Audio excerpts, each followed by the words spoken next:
All right, it's getting 9 a.m., so it's getting towards the start time. What I'll do is I'll ramble on for 2 minutes about how we're going to run it, and then I'll let Michael Nitsche give the first talk. So welcome everyone to NYC Neuromodulation Conference Online 2020. This is the first session of the conference, updates on transcranial direct current stimulation applications and mechanisms. I want to thank all the speakers for their flexibility and their willingness to do this. We have a great lineup of leaders who are going to give us a great overview of tDCS, some general ground rules for the session. Because of the number of attendees, we are expecting attendees are muted, but you can share your video, I believe, right, Ahmed? People should, yes. Yeah, people should be able to share their videos if they want to. I like to see people, but that is perfectly optional. Because you're muted, I would encourage you to use the chat to share ideas, to share comments, to share thoughts as things are going on. If you have any questions for the speakers, you can put them in the chat, or you can also direct message me. And then during the Q&A period, I will read it to the speakers. We may or probably will not be able to unmute you to ask those questions. And of course, on the chat, we need to keep things very respectful, and any behavior that is disrespectful in any way, if you're trying to promote something that's not relevant, we'll just have to remove you from the session. If you are a speaker or an attendee and you have questions, Ahmed is the host and you can DM him directly, and he should be able to help you with logistics as well. And I also want to remind you that this session is being recorded. It is one of the recorded sessions, so it will be posted later online. We still need to figure out how we're going to do that, but we're going to be collecting these videos. And so that means, whatever you do, whatever you choose to share here, will go online as well. Okay, so with that, I'm going to introduce our first speaker, Michael Nitsche. I think it's very appropriate. So Michael, if you wanted to get your slides up, Ahmed, if you wanted to unshare and Michael can share, I think it's very appropriate to start the session with Michael Nitsche. Were it not for his work and that of Walter Paulus and his other colleagues in Göttingen, I don't think we'd be having this session. And I don't think the hundreds of people who have registered for this session would be showing up. Michael Nitsche really founded transcranial direct current stimulation as a field in its modern form. And so it's very appropriate to start the session with him. So Michael, please go ahead. And I'll let you know when we can see your slides, Michael. They just went away. I'm still muted. Now you're unmuted. Now you're unmuted. No, it should your slides. Now it should be fine. Okay. So hello from Dortmund, and many thanks for inviting me to start with this session. I want to give you some updates today about tDCS dosing with respect to polarity, intensity of stimulation, and intervals in case of repeated stimulation, and also some other options to increase the efficiency of the stimulation. So start with some old things, so just to show where we started from. So we know that we have a polarizing effect of DC stimulation on neurons in the or hyperpolarizing direction. We know that we have probabilistic effects, so subthreshold stimulation, which modulates the probability to induce action potentials, or to say excitability of neurons. And where we all started from was that we conducted studies where we have shown that we induce neuroplastic alterations of plasticity for the model of the motor cortex, and most of you maybe know these figures already. So long-term excitability enhancement with the anode over the motor cortex, effects lasting for about 1 hour after the end of stimulation. And we have antagonistic effects with the cathode over the motor cortex when we monitor excitability with TMS. We know something about mechanistic aspects, which is important to understand how we could improve the efficiency of stimulation. So there's been a couple of studies in animals, humans, and so on, showing that we are inducing plasticity of the glutamatergic system, of glutamatergic synapses, which is calcium concentration dependent, just roughly to tell the mechanism dependent on the concentration of calcium in the neurons. which is increased by opening of NMDA receptors, so glutamatergic receptors.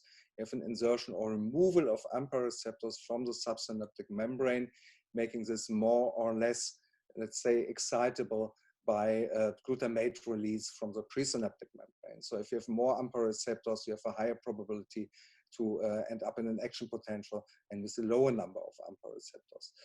What seems to be also important is the reduction of GABAergic activity as a kind of maybe gating mechanisms, because this antagonizes glutamatergic plasticity. And we'll show you at the end why this is relevant. We have an impact of neuromodulators, so of dopamine, acetylcholine, serotonin, and so on the kind of plasticity we induce. What's important for the dosage is this calcium concentration. If you are at the level of a single neuron, then it's known that with low calcium concentration in your neuron, you get long-term depression or long-term depression-like plasticity, removal of AMPA receptors, so reduction of excitability of synapses. When you enhance calcium concentration, you have a kind of transition zone, and then you get into excitability enhancing plasticity, long-term potentiation. With a higher calcium concentration, and to prevent calcium overload, if you have too high calcium concentration, you have other mechanisms which somehow limit this long-term potentiation-like plasticity you get.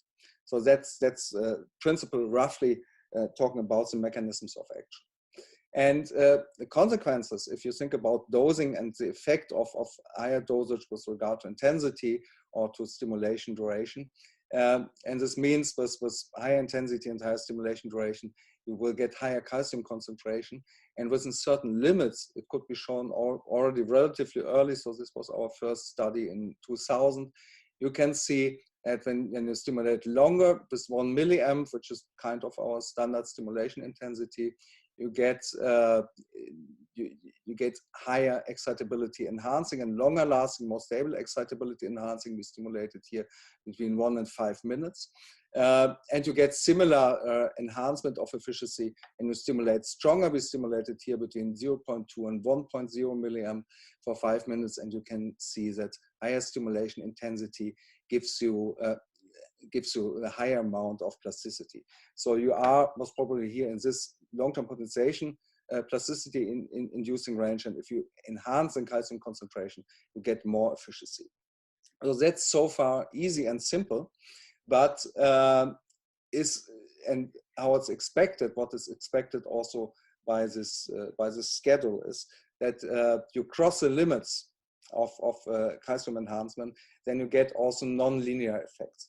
And we could show this in 2 studies in 2013, that if you prolong stimulation duration from 13 minutes, so kind of standard classic protocol, to 26 minutes stimulation, so we double stimulation duration with 1 milliamp and the anode over the motor cortex, you can see that this excitability enhancement you get with 30 minutes switches to an excitability diminution.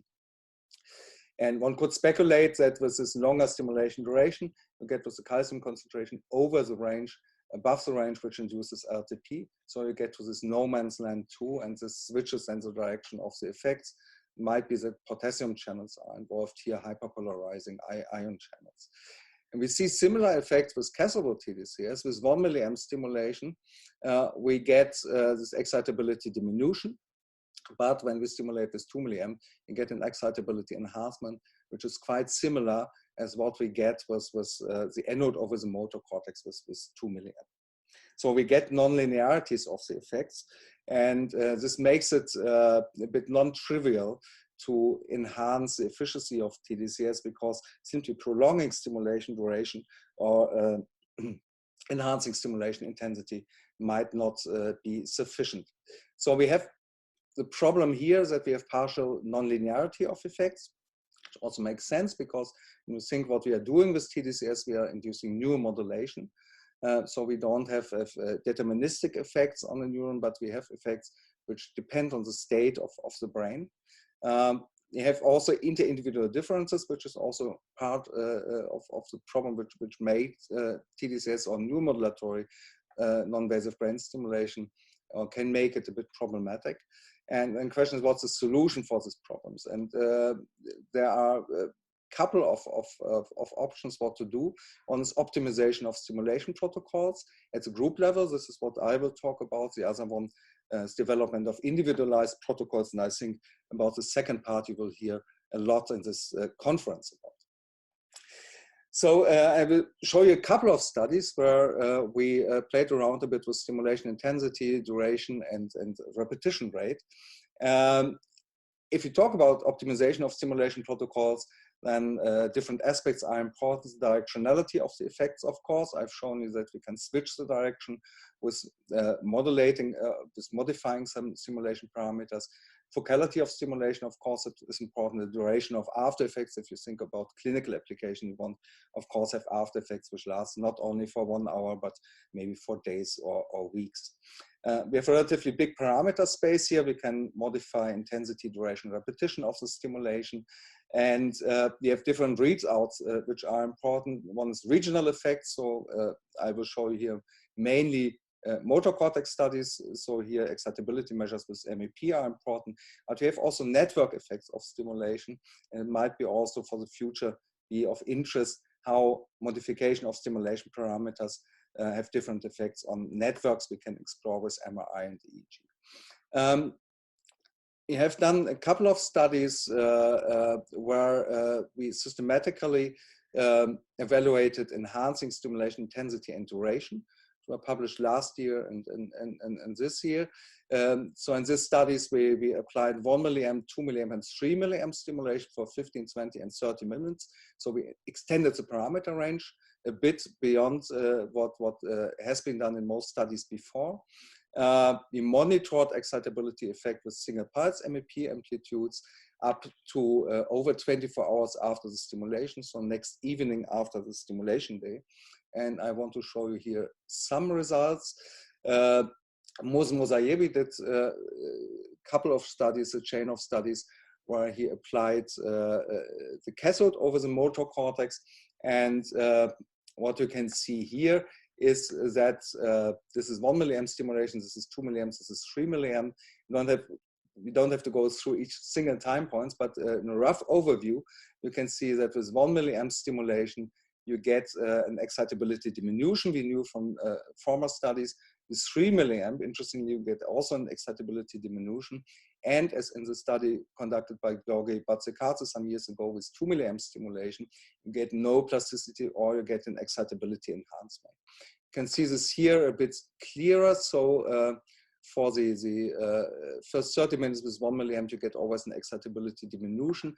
20 minutes stimulation, it gets a bit more stable. And you get this alteration here, this switch of directionality with 20 minutes stimulation, whereas with 3 milliamp stimulation, we get again an excitability diminution. So this fits nicely with results which were done formerly with these lower stimulation intensities. We were interested to see why we get this excitability diminution here again. And there are some options to think about why this happens again. One option is that if you stimulate stronger, you might more efficiently affect also deeper layers of the cortex. This is what we haven't tested so far, but we will do this in future. The other option is that if you think about this calcium dependency, when you're getting here into the LTP inducing range, you might get here in kind of calcium overflow, and this might induce again inhibition. And Mosen tested this in another study where we blocked calcium channels with flunarizine with 2.5, 5 milligrams, and 10 milligrams. And the idea was when we have a calcium overflow here, and we should be able to with reduction of calcium influx in the cell, to get this long-term potentiation like plasticity again with cathode or tDCS. So we have the effects or similar effects we see with 2 milliamp stimulation. And so you see the results here and here. It's easier to see. I think what you see that without any medication, so with placebo medication, we get this excitability diminution with 3 milliamp stimulation. But with flunarizine, here's the lowest dosage, here's the medium dosage, and here's the highest dosage. You can see that this plasticity converts again into an excitability enhancement. So this shows that the secondary excitability diminution we get with 3 milliamp is at least partially caused by calcium overflow. We did a third study where we wanted to test if with repeated stimulation within certain time intervals, we get some kind of late phase plasticity, so lasting for about 24 hours or so after the end of stimulation. The concept is based on animal experiments, which are showing that if you do a second intervention within a certain time interval, which is within 30 minutes after the first stimulation, then you get late phase plasticity. If you are beyond this time interval, we had here 24 hours, you won't get late phase plasticity. We did this with our 1 milliamp 50 minutes, so the standard protocol, but also with 3 milliamp 20 minutes stimulation protocol, which gave us the strongest excitability diminution in our titration experiment. And what you can see here, that not too much is happening. So we were not able to induce late phase plasticity by this protocol. You can see the single protocols work nicely with an excitability diminution. 3 milliamp gives us a bit better effects. It's a short interval, we get virtually the same effects. A long interval is interesting because we get with 1 milliamp, we get the effects roughly, we get also with a single protocol, maybe a bit longer, but we get minor effects with the 3 milliamp stimulation protocol. So it might be that with this 24 hours interval, because we get a bit more efficient stimulation with a single session of 3 milliamp, and we have here a larger interference of the first with the second protocol. Okay, and we did very similar studies for anodot tDCS. All these studies were conducted by Desmond Aguada. And what you can see here is also that's much easier. You get excitability enhancement with all three protocols, so 15 to 30 minutes, 1 to 3 milliamp stimulation. You see a bit more stability here with the 3 milliamp stimulation protocols. So that's more stable with respect to stimulation intensity and stimulation duration as compared to the cathode stimulation condition. Also here, we conducted a repeated session with a 20 minutes interval to induce late phase plasticity and 3 hours interval, which is also beyond induction of late phase plasticity we knew from former experiments. We see here an excitability enhancement for the first 30 minutes. The single session protocols, which we were expecting, with a short late phase plasticity induction protocol, we could repeat the effects we saw in the 2013 experiment, after effects lasting for over 24 hours after the end of stimulation. Interestingly, not with the 3 milliamp stimulation protocol. So this was restricted to 1 milliamp stimulation. Might speculate also that with the 3 milliamp intensity might be too high to get this effect. And for the long interval epochs, we did see with a 1 milliamp stimulation, we see a partial recovery of plasticity, but we see no plasticity with 3 milliamp stimulation. So it seems to be the case that for induction of late phase plasticity, the strongest protocol is not always the one which is best suited. So what I've shown you until now is that we have nonlinear effects of stimulation at the group level, prolongation of stimulation duration and of stimulation intensity is in a way efficient, so we get more stable effects with 3 milliamp stimulation. Repetition of the stimulation is not always sufficient for induction of late phase effects, so it's not that the stronger protocols give you better late phase effects in any case. Well, very shortly, tell you something about other options to enhance efficiency of tDCS, so some new approaches. One approach is network stimulation. It's a study conducted by Fischer and colleagues. So they looked for resting motor network activities as they saw in the MRI, and then positioned the electrodes over these areas, compared this with a single electrode over stimulation over C3. And they saw here that with this network stimulation compared to this one electrode stimulation, they get better effects in the motor cortex, which was directly stimulated with the electrodes, and they get a bit less, they get less focal or less restricted effects, which makes also sense because you have here bilateral stimulation. So with this network stimulation, then you get also bilateral effects, whereas with one electrode here over only one targeted hemisphere, you get only unilateral effects of the stimulation. And another principal opportunity to stratify the effects and to enhance efficiency of tDCS is combination with pharmacological interventions, and this works in both directions. We have shown that with SSRIs and with NRIs, we get an enhancement of anadrol stimulation after effects. You can see this here with citalopram and also with reboxetine. We get better effects as compared to stimulation alone. And we get also a conversion of the after effects of cathodal tDCS from an excitability reduction into an excitability enhancement. So if you want to have some kind of unidirectional effects on the brain, this combination might make sense. You get antagonistic effects with 100 milligram L-DOPA. You can see here anadrol tDCS with sham medication gets an excitability enhancement, whereas cathodal tDCS with L-DOPA and with sham and anadrol tDCS with sham anadrol tDCS with L-DOPA gives you an excitability reduction, which lasts also relatively long. So for stratification of the effects, combination of pharmacology and brain stimulation might also promising approach. So network stimulation might increase the efficiency of tDCS. Combination with pharmacological interventions might make sense.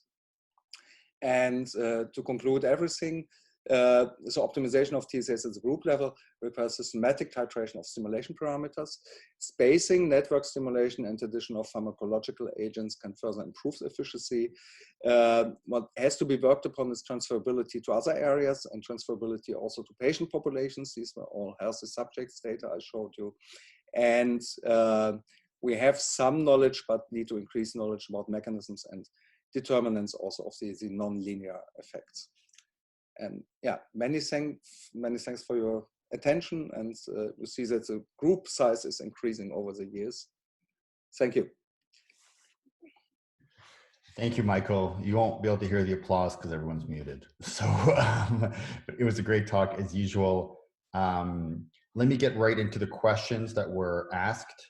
One of them, I think you might have seen, was posted publicly from Louisiana Gregorek.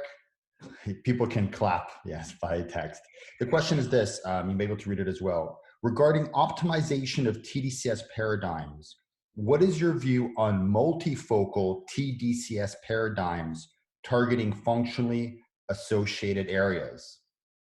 There are some targeting both the primary motor cortex and the DLPFC, for example, bilateral and nodal tDCS. And thank you for the wonderful presentation. I think you touched on this, but maybe you could talk more about multifocal. Okay, many thanks. Yeah, I think that's a very interesting concept. So we see also some network effects of tDCS with one or two electrodes. So if you stimulate the motor cortex, we get effects on the motor network. We get also effects on subcortical areas. But of course, it's an interesting point to do network stimulation. I've shown this for motor cortex effects. This was a Fisher study. So, but they had to read out on regional effects. I think the aim would be really to enhance activity of the whole network. And then it might indeed be the case that with stimulation of different hubs or different compartments of the network, you get a stronger effect there. I think one thing one has to think about, we know, for example, for motor learning, that different areas are, or plasticity of different areas are important for different learning stages. So it might be that even there an adjustment for the stage at the task people are in might be something to take into account. But that's a way into adaptation of brain stimulation to what goes on in the brain. So it's an interesting concept. Okay, and Louisiana, I know I unmuted you. I don't know if you had any follow-up comments to that. Thank you very much for the input. And yeah, my second question is also regarding the same idea, because I was looking at other paradigms, for example, the ring electrodes, you know, the ring configurations. Yeah, sure. And I could see that also the ring configurations showed similar effects than when we use the motor network. So they both showed higher MEPs comparing to the traditional single site and with one electrode only. Okay, if you get, I think it's yeah, that's a long-lasting discussion. Get more efficiency or less efficiency. I think to be fair with the approaches, what you need is to know what kind of what current density or what electrical field strength you get on your target level to make this really comparable. I would go with you that the effects at the target's motor cortex, for example, should be relatively similar, at least they are to our experience. If this ring electrode approach is more efficient or so, I have a bit problems to see why this should be the case. But what I would completely agree, of course, both things work. Perfect. Thank you very much. Great. I've unmuted Sarah Romanella for the next question. Please, you can ask it directly.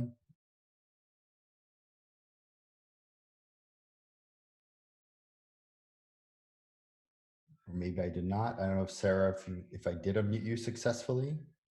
Can you hear me? Yes, go ahead, Sarah. Perfect. Okay. Sorry. Thank you very much for the wonderful presentation. That's very interesting for us.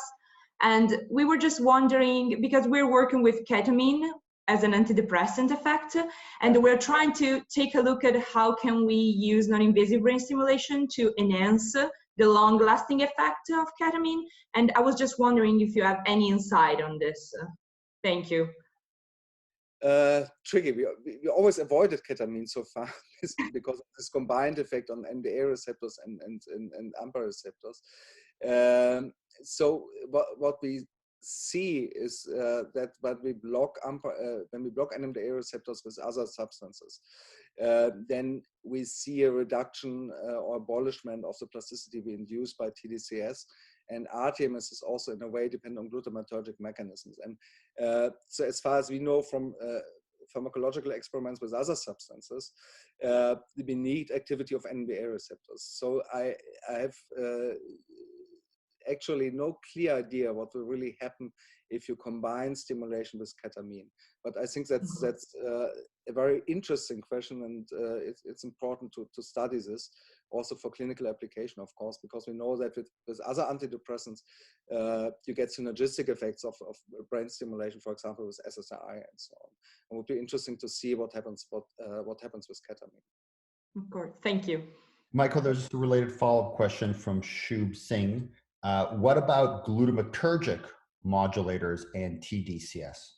Yeah, so we have worked with NMDA receptor blockers, especially with dextromethorphan, and see there that the after effects of tDCS are abolished, not the effects during stimulation, but the after effects, so the synaptic effects. And there's another study we conducted with D-cycloserine, which is a partial NMDA receptor agonist, where we see an enhancement of the after effects of tDCS, of anodal polarity, so enhancement of LTP-like after effects. Great.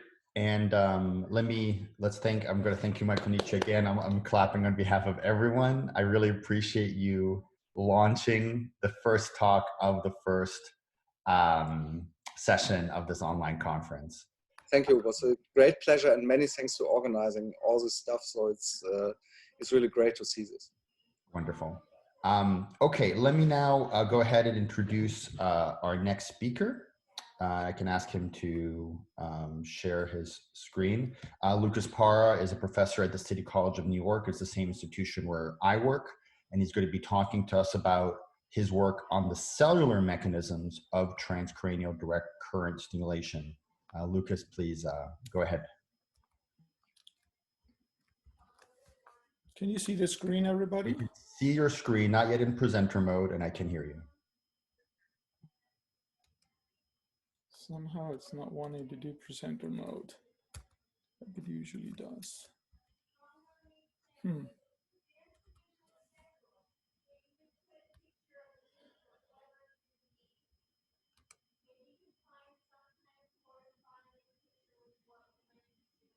Anyway, you're gonna, guys, you're gonna have to look at it this way, because I don't know why it's not wanting to do presenter mode right now, but I think it should be good enough.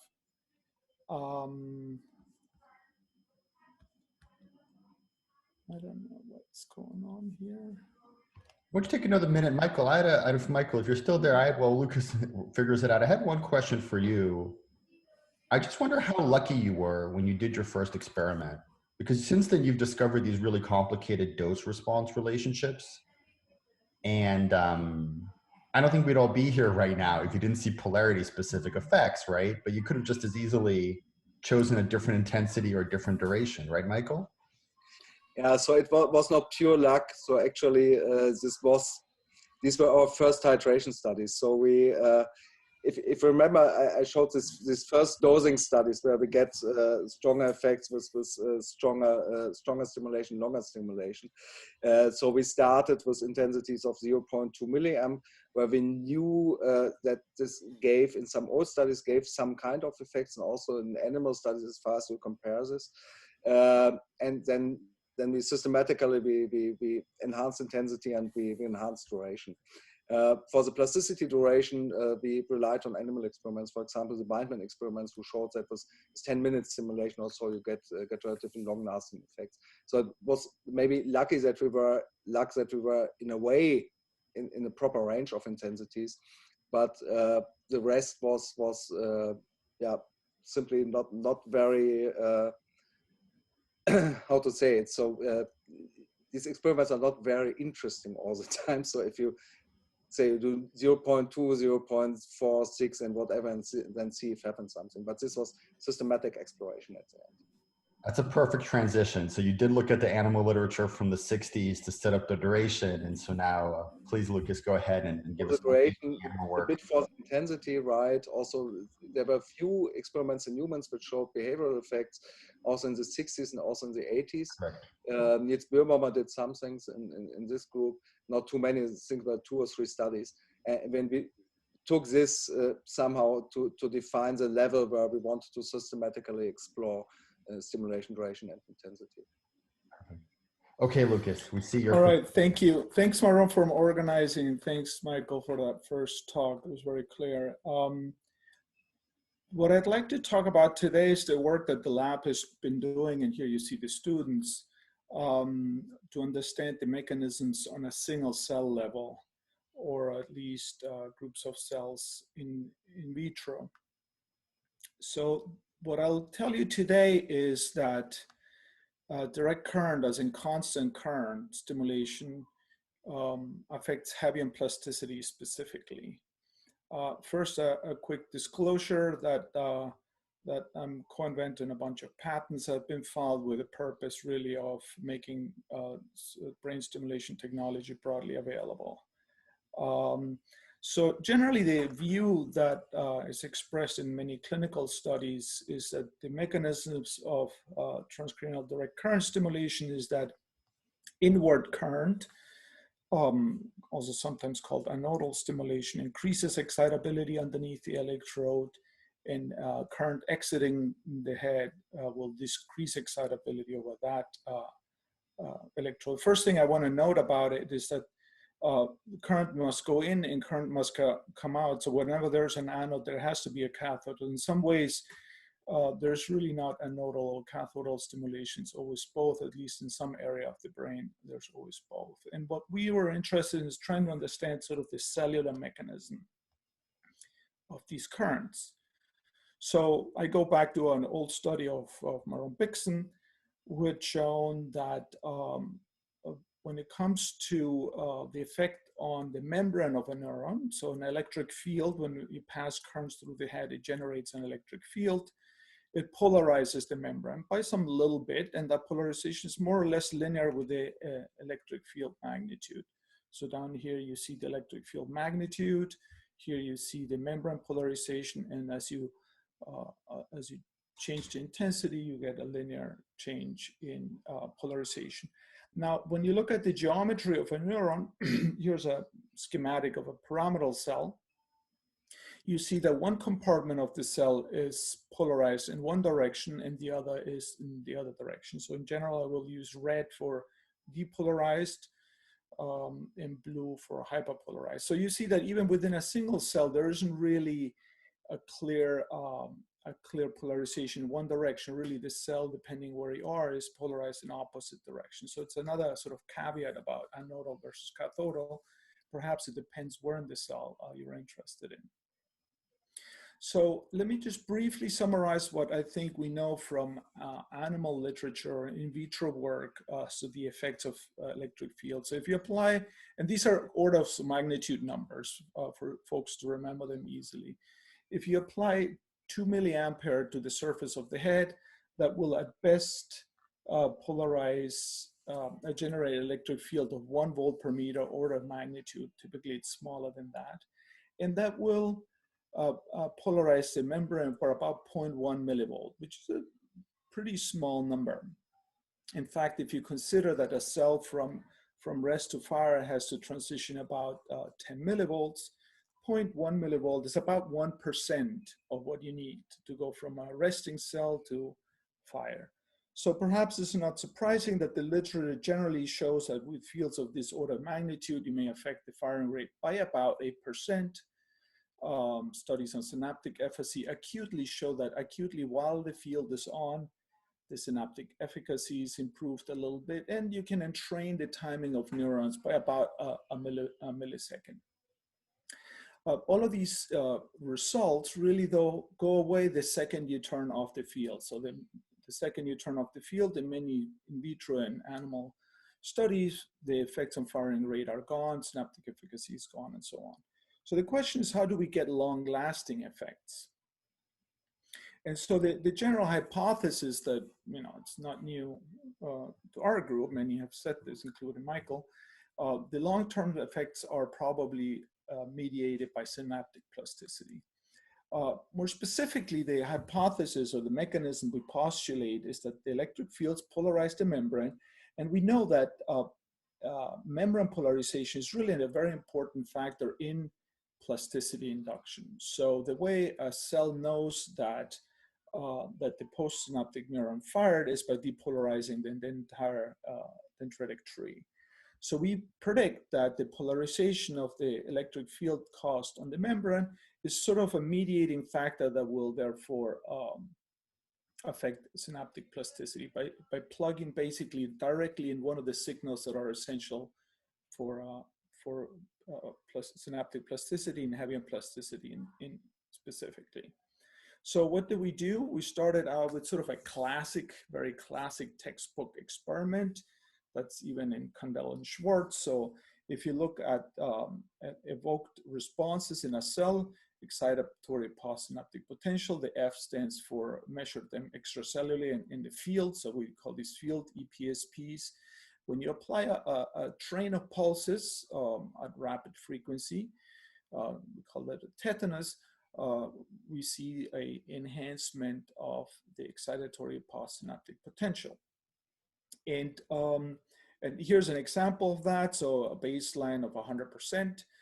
After applying a tetanus, we see an increase in synaptic efficacy, or these field EPSPs, and that is generally called long-term potentiation. If we apply a similar train but at a low frequency, we see the exact opposite effect. We see a reduction in synaptic efficacy, and that is called long-term depression. So this is all textbook. We combine this protocol, this plasticity induction protocol, with an electric field. We do this in hippocampal slice, where everything is neatly organized, so we can really look at an individual cell and how this cell is polarized. So if we apply a field in this direction, the soma will be hyperpolarized, and the dendritic arbor here on the apical side will be depolarized. When we do this and pair it up with a tetanus, we find the following effect. So as I said before, a low frequency tetanus will decrease synaptic efficacy. This is in black, and a high frequency tetanus will increase synaptic efficacy. When we apply stimulation, which here we would call cathodal, as it's hyperpolarizing the soma, we see generally an increase in synaptic efficacy for potentiation, and on the other end, a reduction of the depression. So generally a strengthening of synaptic efficacy. Notice that this is the polarity that in human experiments typically would be called cathodal. So this is perhaps the opposite of what we expected. Here's the same data represented for all frequencies at once. So you see sort of a general upward shift, stronger synaptic efficacy. So this was with a field where we induced the plasticity, which is on this apical dendritic arbor. The membrane was polarized, and this is in fact exactly what we had predicted. We had predicted that membrane depolarization will enhance plasticity, and this is exactly what happened. What if we switch the polarity of the field in the opposite direction? So if we apply now what's typically called anodal stimulation, we see that the somatic and basal dendrites are now depolarized. And we now can induce plasticity either in the basal dendritic arbor or on the apical dendritic arbor. And we would predict, based on the membrane depolarization hypothesis, that we should get opposite effects if we're on the other end. So if we're on the basal side, we also would expect a enhanced plasticity with anodal stimulation. That's exactly what we find. So what we find is that when we're on the basal side, it's quote unquote anodal stimulation that enhances plasticity. And when we're on the apical side, it's the opposite, it's cathodal stimulation. So what matters is really not the polarization or where you are, but really what matters is whether it's depolarizing or hyperpolarizing. When the effect was hyperpolarizing on the corresponding compartment, we see no effect. Another interesting thing is that when we apply a low frequency stimulation that by itself doesn't really affect synaptic plasticity, the fields also do not have an effect. Similarly, when we block plasticity, for instance, with an MDR blocker, we also see no effects of the field. So essentially, in order to affect synaptic plasticity, we need to have plasticity in the first place. So it cannot be, at least in our hands, generated de novo. There has to be a plasticity process ongoing that we can then modulate with electric fields. So basically, without plasticity, no modulation of plasticity. So this is basically the summary of what I've told you so far. We need plasticity in order to modulate it. It tends to be potentiating. We rarely or never see a depression of synapses. And the cathodal versus anodal effect really is dependent on the dendritic location. The next set of experiments we looked at were with theta burst stimulation. It's often said that theta burst stimulation is physiologically more realistic. What that is short high frequency bursts repeated at 7 Hertz.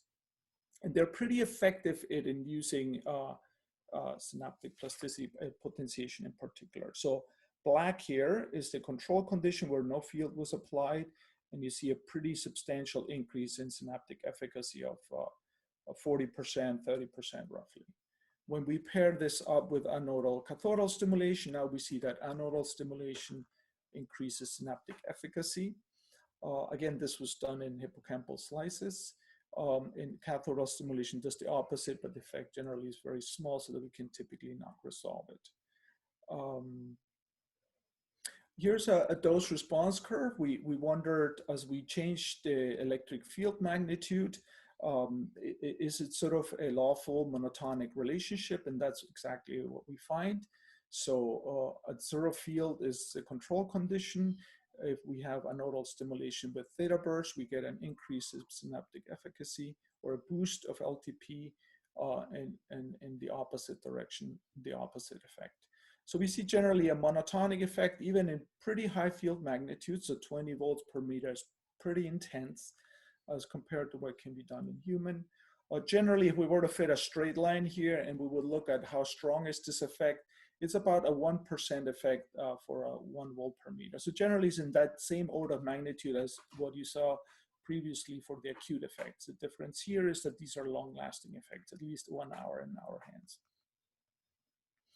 So how strong are these fields? So these are pretty strong fields. What can be achieved really in humans? So this is a modeling study. that shows here two electrodes. Maybe they're really small, but here's an anode, here's a cathode. This is the corresponding electric field. As you see, it's generally in the order of 1, maybe 1.5 volt per meter. The details don't really matter exactly what that number is. Suffice to say, in this sort of order of magnitude of 1 or 1.5 volt per meter at best, with 2 milliamperes through these two electrodes. What if we do the following? What if we apply now a 1 milliampere to a whole bunch of electrodes? So in this case, we have 6 anodes and 6 cathodes, optimally arranged. So this is an algorithmic choice of what's the best location to target this very specific location that you see here. So we triple the overall current. Instead of 2 milliampere, we now have 6 milliampere, and we see an increase of electric fields up to 3 volts per meter. So basically a doubling. So we can achieve fairly intense stimulation if we only allow ourselves to inject more current. The idea here is that in any one location, the sensation of the skin will not be altered much, but overall we can achieve higher intensities. Here, by the way, a plug for a talk that Andy Yu Huang will give on this topic on Tuesday. So this is essentially the range. So the range of human stimulation is about here. So it's not so far from what we are generating in slice, and we're seeing noticeable effect in slice. Generally, my belief is that as we manage to increase intensity, we should be able to leverage these effects better. The effect does not necessarily require long-term stimulation. So as in our hands, at least, we can apply electric field for the entire duration of the tetanus, or we can even during the tetanus, which are these little bursts that are repeated at 7 hertz, we can even oscillate the electric field to time it so that either the burst happens in the depolarizing, somatic depolarizing phase, or we can time it so that it's time aligned to the hyperpolarizing phase. And what we see is pretty much the same effect as when we apply the current or the field constantly. So the effect does not really require a very long time, as long as it's time aligned with the either hyperpolarizing and depolarizing field. So there's nothing magic about doing this for a long time. As to the mechanisms that we find for theta burst stimulation, this is very recent data that Forsan Farhani is writing up right now. What we see is that it's really paralleled by increased spike count. So we're seeing a higher rate of spiking, and we think that this is what's actually mediating. So whereas before in the experiment I've told you, we saw that dendritic polarization was the driving factor. Here we think that altering somatic firing is the relevant factor. The important thing that we would like to, or today I'd like to highlight, is that the effect is pathway specific. So here we activated actually 2 pathways, so a strong and a weak pathway. By strong is, what I mean is we activated a pathway with theta burst stimulation, which is typically causes strong potentiation. You see this here in black. And we also applied stimulation to a weak pathway, that is a pathway that's probed only occasionally, that does not necessarily cause plasticity. And here you see what I've told you before. This pathway that's weakly potentiated, weakly activated, is not modulated by direct current, whereas the one that did undergo plasticity is indeed modulated. So once again, you need plasticity in order to modulate synaptic efficacy with electric fields. So this is a pathway-specific effect. If we apply weak stimulation to this pathway to cause just weak potentiation, similarly, the electric fields only cause a weak effect. And it follows something that to me is very important, namely associativity. So it's well known that Hebbian plasticity, when you pair up 2 pathways together, a pathway that's strongly potentiated with one that's weakly potentiated, there's a carryover from the strong to the weak effect. So an associative effect, what wires together. The notion being that if these 2 pathways are both activated, the effect of the strong pathway carries over to the weak pathway. And this is what we see here. namely that in the control condition, the weak pathway now is also potentiated. And similarly, tDCS affects, or direct current stimulation in slices affects both the strong and the weak pathway. So so essentially what I'm saying is that direct current stimulation in slice respects this associativity of Hebbian plasticity. So to summarize what I've told you so far or today is that the effects of direct current stimulation are Hebbian in the sense that they depend on activity. They cannot be generated. The effect cannot be generated de novo. The effect is specific to the pathway, and it follows the associative properties of Hebbian plasticity. So what I'd like to put out there as a postulate or hypothesis is that the human tDCS experiments are actually highly task specific because they inherit sort of this exquisite specificity of Hebbian plasticity. So I believe that that it's not perhaps exactly what the current distribution is in the head or where exactly we place the electrodes, but what makes an experiment with direct current stimulation in humans specific is by pairing it up to a task that's specific. So my suggestion is that clinical trials should really carefully think about what are they pairing the electric stimulation with, because it's the synaptic plasticity induced during that learning paradigm that stimulation is paired with that stimulation will be specific to. So so specificity is really the behavioral protocol that will bring in specificity, and perhaps less so where we're stimulating. And with that, I'd like to thank the students. I haven't talked about any modeling work, but all papers, data, and code can be found on my website. And yeah, most of this work that I presented today was Greg Kronberg, who will talk about this on Wednesday. But other students listed here were also heavily involved. Thank you, everybody. Thanks. Lucas, while the questions get typed in, I wanted to jump in with one. There's some increasing convergence between the slice work and the human work. But something I can't explain is, you know, in the human work, you see more and more of this, you know, when you increase intensity, the direction of the effect inverts, right? And so in slices, those dose-dependent inversions of effects don't happen with plasticity, right? Or they could? We haven't seen it yet. We go to intensities that are pretty high. So, you know, a slice is not a human brain. So perhaps that's the explanation. But in our hands, we haven't seen that inversion. So you saw that dose response curve earlier, which was monotonic in the entire range we have tested. All right, there's a question from Sub Singh. Can you give an example of a task in a clinical trial? I guess the question goes more into try to explain, you're drawing a connection between the cellular and what you should do in humans. Right. That needed more explanation. Well, the classic one is stroke. So in stroke, tDCS is always paired with a behavioral paradigm that attempts to rehabilitate.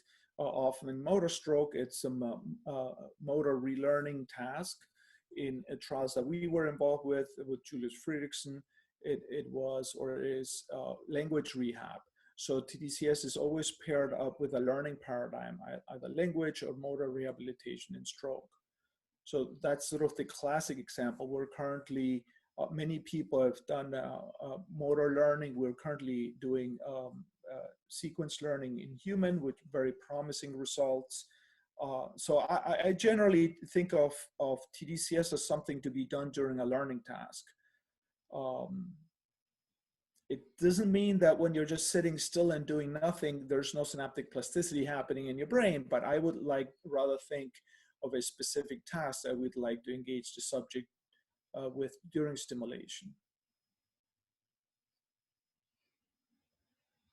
You're muted, Marom.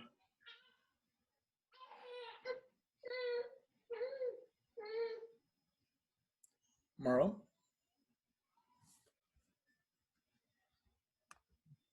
Sorry, so let me see if Sun wants to go ahead and ask their question directly. I think they have, like all of us, things going on in the background as well. But Shub had a follow-up question. What about treatment trials in depression, for instance, which is not task associated? I know.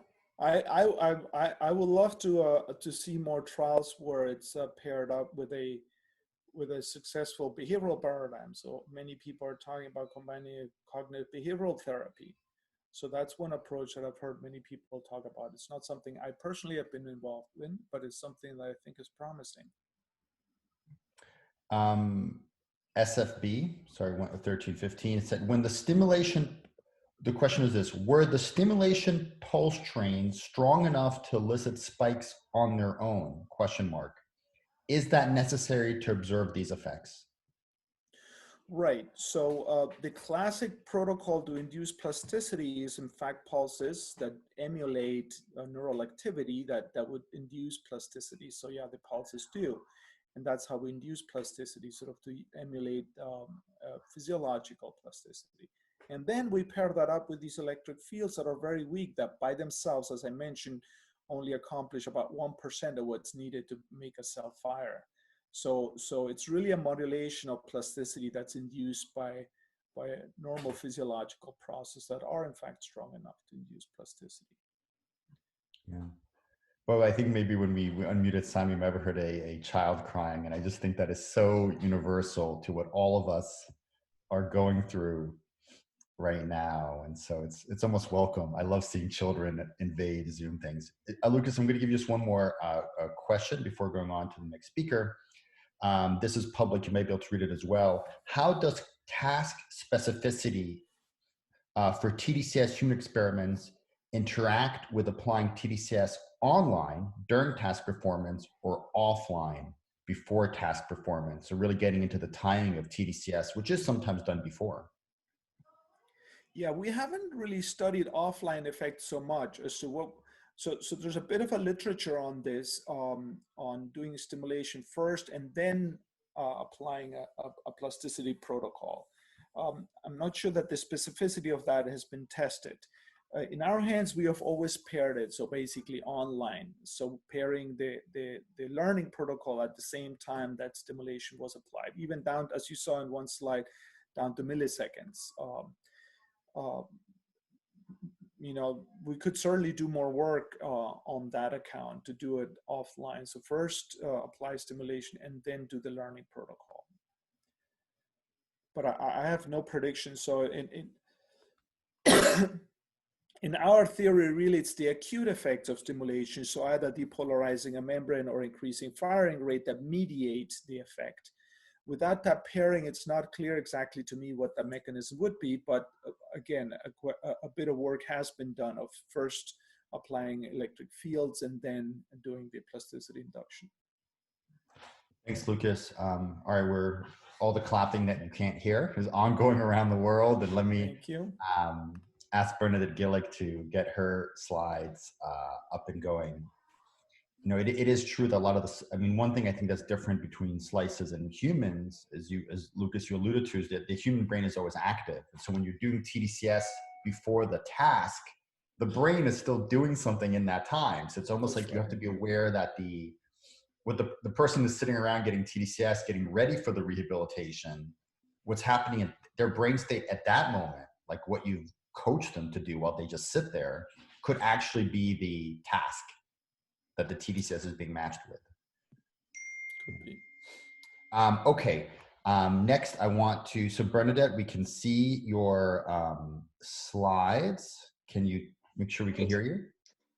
Thank you for having me. Great, so Bernadette Gillick, I'm very excited to have her here. She'll be talking about her extremely pioneering work in applying non-invasive brain stimulation, including tDCS, to the pediatric population. Thank you, Dr. Gillick. Go ahead. By all means, thank you so much for the invitation to be here. And that we actually didn't plan this with Lucas preceding me, but most of my work is pairing tDCS, or non-invasive brain stimulation, with motor learning and specific tasks and timing. So I'm very happy that we were able to pair ourselves together one after the other. So I think that this is fun. So anyway, thank you again. And my work, as Marom just stated, is in pediatric populations.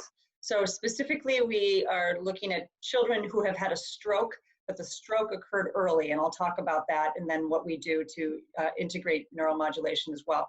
This is a quick slide on what we do in my lab and all of the fantastic people who work with me, my trainees and staff and beyond, incorporating neuromodulation, neuroimaging, and neurorehabilitation. And I'm very grateful, of course, for all of my funding from many different sources. Wanted to make sure I mentioned that. So way integrated into the scope of what this conference is. If I talk to general populations about what non-invasive brain stimulation is, this is how I describe to those audiences about the differencing between how we're using non-invasive brain stimulation, either as a test, if we're using transcranial magnetic stimulation to investigate brain physiology, or to modify physiology and performance. And obviously the two speakers that preceded me spoke about that and have been pioneers themselves in terms of that. The photographs that you're seeing on the right, that's a child on the top who's having TMS incorporated with stereotactic neuronavigation.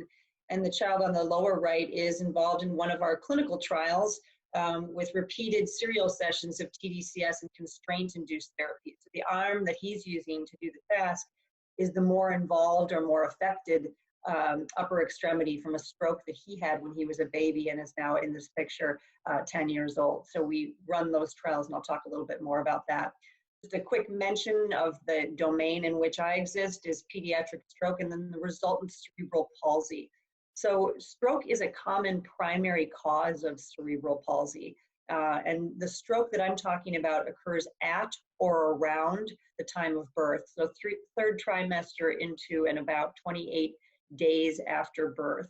And the prevalence is about 1 in 2,300 live births. So the resultant cerebral palsy, or the motor manifestation that we see, is the secondary diagnosis. It's the most common motor disability in childhood, and it's costly. And it impacts families across the lifespan for the child into adulthood, impacts care and therapies. And so it's something that we're looking at not only in the United States, of course, but across the world. And so that is a T1 anatomical MRI image of a child who had a stroke. That's not a hemicorpectomy, that's a stroke. And so the impact of what is happening not only with the area that was impacted by the stroke, but what's happening with the area that is resultant, that remains, and what are we doing to augment activity and capitalize on what we can do early for resultant outcomes across the lifespan. So one way that we talk about this when we're talking about non-invasive brain stimulation in children, we do this in adults as well, but specific to stroke, is to describe circuitry. And this is a quick picture in terms of two different participants, pediatric participants in our studies in my lab, both who had strokes early on. And we use TMS to differentiate if indeed the non-lesioned or less affected hemisphere controls or contributes more primarily to movement of both hands. So on the left hand frame, there's a red arrow that's showing us that if we perform TMS over the motor cortex, the primary motor cortex of an individual on their non-lesioned hemisphere, we were able to elicit MEPs from both upper extremities and intrinsic hand muscle distally. And on the right frame in B, we were still able to see that the child with this particular type of stroke retained their crossed cortical spinal tract integrity. So that even if the stroke was smaller, the lesion size we found isn't necessarily the predictor, but even looking at the fact that they had a stroke, they still had some preserved and retained activity from each hemisphere to the contralateral upper extremity.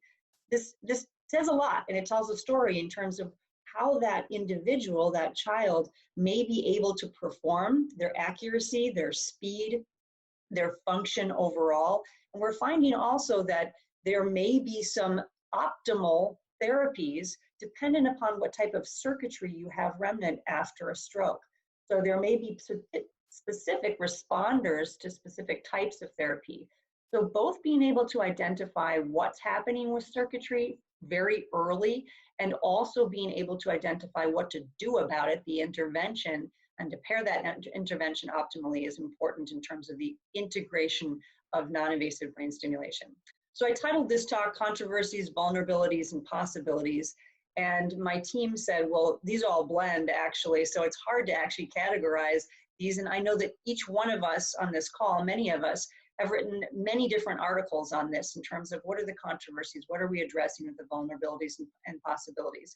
So I'm not in the space of this small talk, the time frame, going to speak extensively on these, but I wanted to make sure that I mentioned that we run up against these things when we're doing human behavioral clinical trials integrating neuromodulation in the pediatric population with stroke. So we look at the heterogeneity, the circuitry of which I just spoke, how the hemispheres are interplaying. Is there exaggerated interhemispheric inhibition and potential GABAergic activity that's impressing upon non-invasive or non-lesion to lesion? The vulnerabilities are evident from the onset. What's the optimal intervention in terms of non-invasive brain stimulation, the optimal age and the safety, of course, involved in us doing these things. And from day one, that's what I've been investigating, and many of my papers surround the safety. And then the new frontiers that we've been off and running in as well. So neuromodulation in pediatrics. So what have we done in my lab over the last decade plus? And I'll give you a very brief presentation on this. We started with James Carey as the principal investigator. This was my PhD thesis, funded by an Obama stimulus package challenge grant in R01. We started by doing the first study integrating RTMS, repetitive transcranial magnetic stimulation, with constraint-induced movement therapy.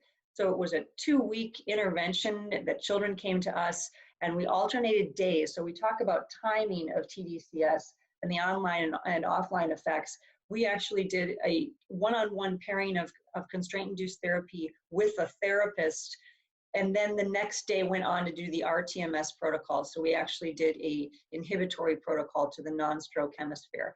Child was casted with constraint-induced therapy throughout this, and we did a series of pre and post assessments. What did we find? Our primary outcome measure looked at hand function, and specifically how bimanual function, how the hands work together. And we found a significant differences in those children who had the real RTMS versus the sham in our primary outcome measure. And so there actually was a difference in terms of hand function after the trial. And although all children actually improved in our secondary measures, in terms of all of them had the constraint-induced therapy. We went on, and this was under one of my NIH K01 grants, we went on to use tDCS, the topic of this session, and paired it with constraint-induced therapy. So we had children with a sling on during the time they were receiving the tDCS, and performing an activity with their more affected hands, similar to the picture that I showed you at the beginning of this talk. And then they were involved for up to 3 hours with constraint-induced therapy, but performing activities after they received the brain stimulation for the remaining 3 hours. And what did we find specific from this study? We found that both groups demonstrated significant difference in hand function after the intervention. Again, all were involved in constraint-induced therapy. But more specifically to that circuitry piece of which I was speaking, children with preserved cortical spinal tract circuitry from the lesion hemisphere compared to those without showed a greater improvement in hand function. So there was something in this study that we found that was specific about the circuitry when we were working with tDCS. Those who retained that crossed cortical spinal tract integrity showed greater improvements than those who did not. We moved this work on into now infants. And infants could be, of course, put in that vulnerability category. When we think about it, and I am a developmental pediatric physical therapist as well as a neuroscientist, think about when could we make the biggest impact safely for an individual then across their lifespan. So we've already been talking about neuroplasticity, and infancy is an age of great neuroplastic potential. So we combine an initial study with this pilot using MRI, TMS, and motor assessments, looking at how a baby is functioning after a stroke. So we did this in 10 infants, ages 3 to 12 months corrected age. And this is what we found in terms of this. First of all, it was safe. We used TMS in this, not tDCS, but I'll get there in terms of the integration. We found that it was safe. We found that we could elicit MEPs, both from the more involved hemisphere, the stroke hemisphere, and the less involved hemisphere. And more specifically here, we found that the younger children in this study, younger infants, were more apt to show us MEPs than the older children in this infants in this study. So that's interesting. We also found that those with absent MEPs from the more affected hemisphere were more apt to have a atypical motor function presentation. So if you don't have an MEP from the side that had the stroke, you're more apt to show an atypical motor function. Helps us in terms of proof of principle and what are we doing with the construct of our future neuromodulation trials. So what are we doing now? This is work with Dr. Sam Nemenich, who's currently a postdoc in my lab and is moving on to a tenure track assistant professor position very soon. We started to look at targeted anodal tDCS. And specific to this, we stratified the groups based on CST circuitry. So we used what we learned from that circuitry perspective using TMS. And we looked for this more from a mechanistic perspective on what is the longevity of the signal after the tDCS session. So Dr. Nemenich is looking at this in terms of post-tDCS at time intervals up to 1 hour. And looking at a hand function task, a tracking task along with this.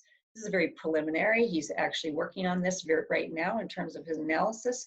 But the line plot shows MEP amplitude over 1 hour, normalized to baseline for that MEP amplitude. And the bar graph is showing an aggregated view of change in MEP amplitude across the time points. So although variable in this pilot study that Dr. Nemenich is doing, found that sham tDCS had small to no changes in MEP, but the real tDCS actually demonstrated an increase in MEP amplitude in terms of the integration of tDCS. We've also integrated, and worth mentioning, that we're integrating with Dr. Opitz, Alex Opitz, who's a biomedical engineer at the University of Minnesota with me. Some of our looking at head models using SimNibs and lesion masks. So this shows that we're actually, overall, we are trying to look at what would potentially be the impact of tDCS, what is the current density, what's the electric field, and this helps us in terms of discovering what might be the safest manner in which we would proceed in the future with tDCS in younger populations. This work here is off of a current NIH R21 that we have. This is Dr. Daniel Lynch, who's a postdoc in my lab now. And we're looking at now expanding on the infant study that we had, looking specifically in terms of the MRI, the TDC or the TMS assessment, and integrating that computational modeling that we talked about for future dosing studies within this population. And this study is now ongoing. So another study that we have incorporating tDCS is with a postdoctoral fellow, Dr. Sunday Francis, who's in my lab. This is a study, interesting study, looking at 15-year-old female fraternal twins. This is actually integrating an assessment of compulsivity, which is a transdiagnostic symptom observed across diagnoses of in concert with autism spectrum, ADHD, and obsessive compulsive disorder.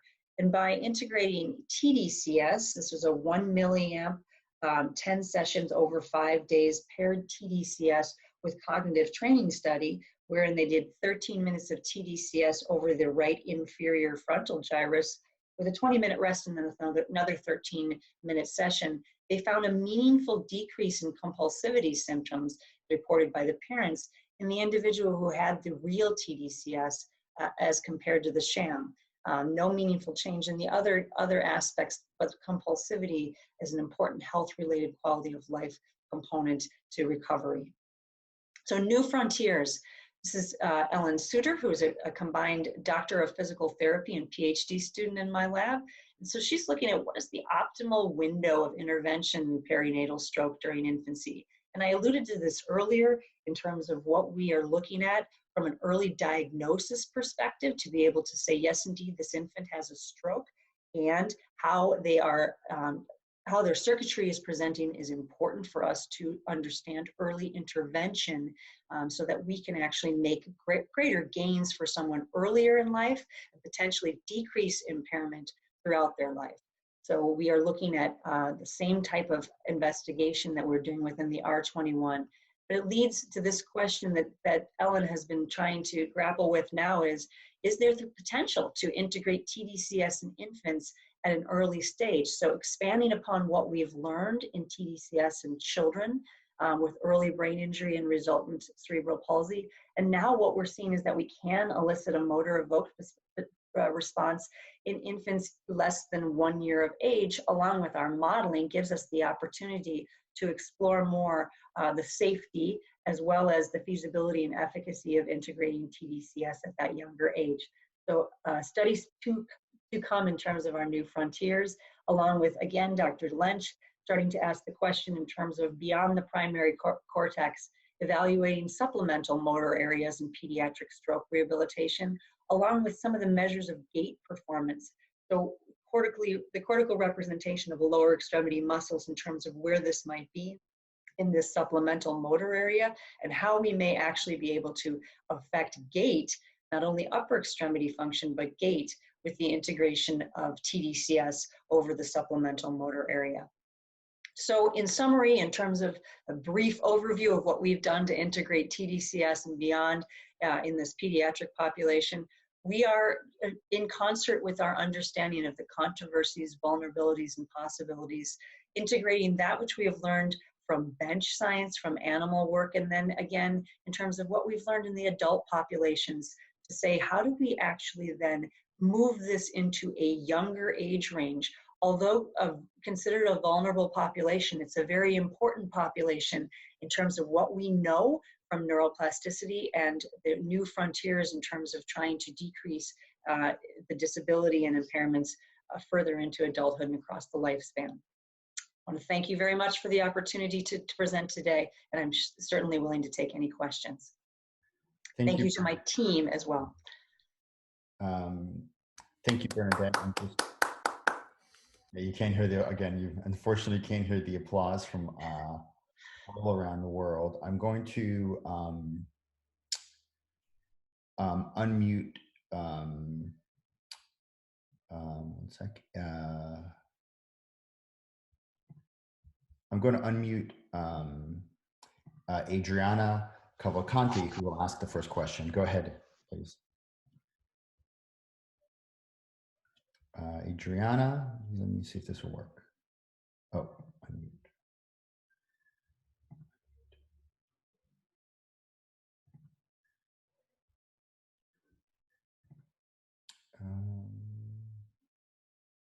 Adriana, can you unmute yourself?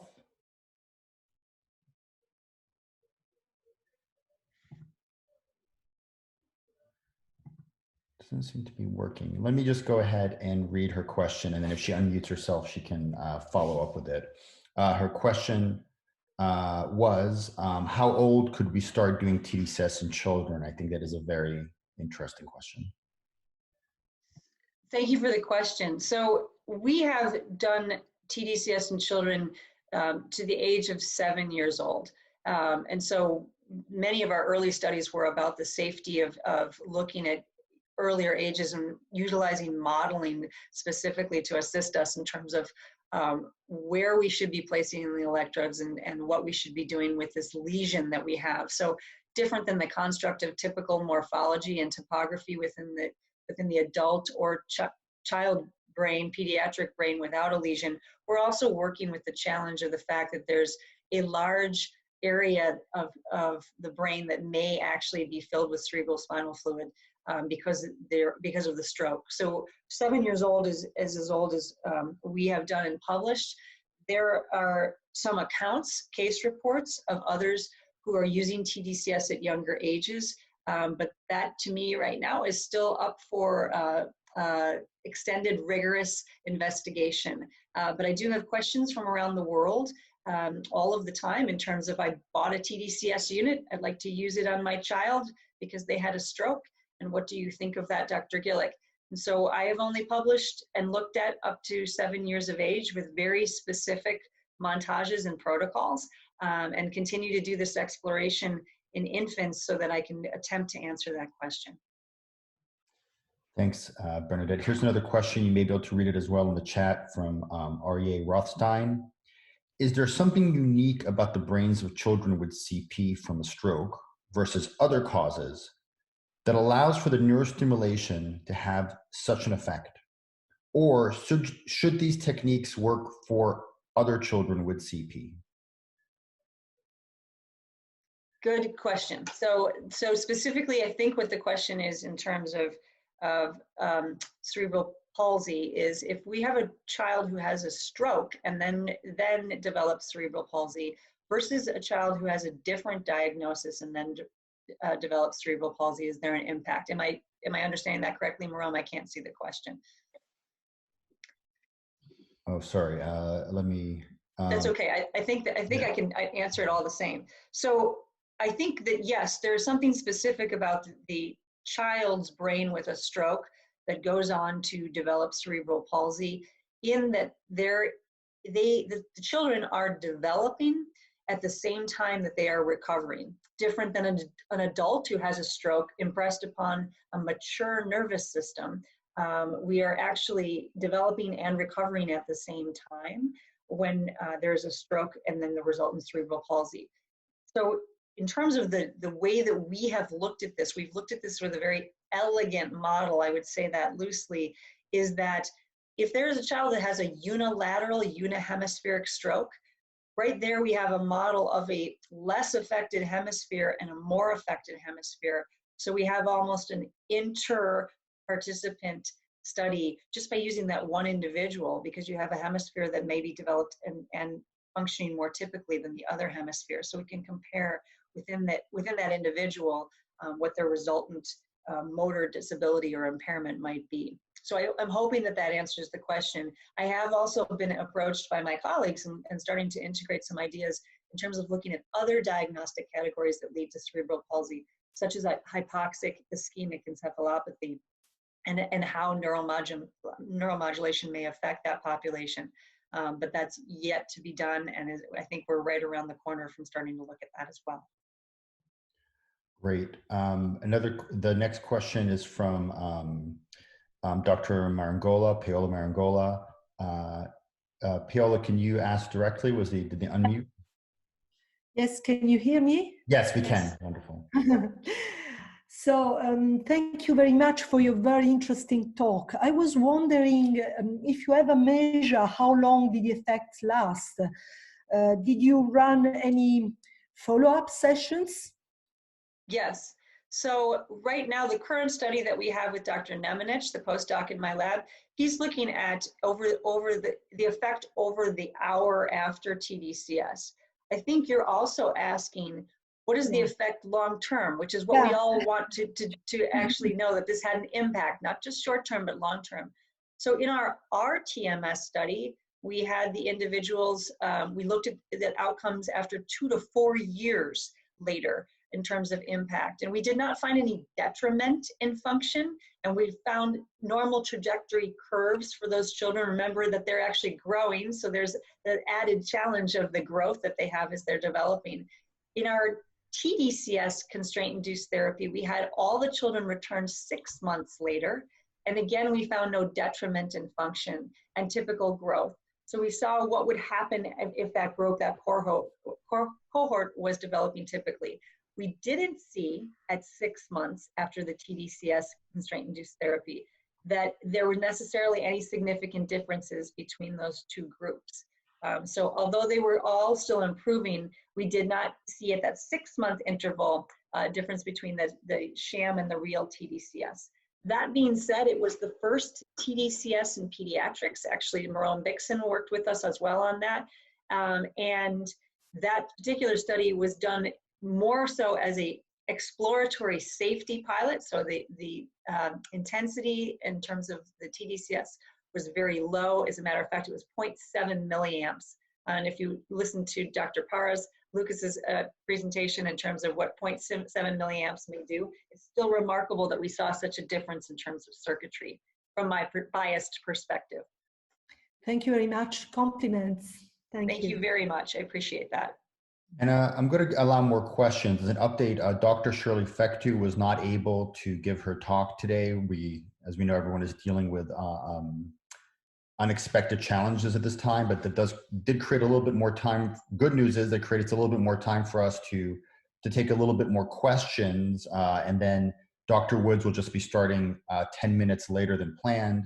The next question is from Stephen Bornheim. Stephen, if you're muted, you can ask directly, please.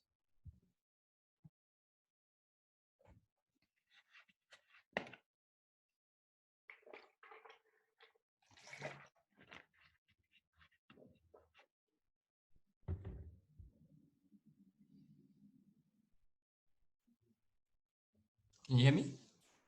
I can. Awesome, great. Thank you. That was really an amazing talk, and I found it very, very interesting. My question was, so we know that tDCS increases activity in the region of a brain, and we increasing this activity in a region that suffered a certain degree of ischemia. So would that not be bad for those cells?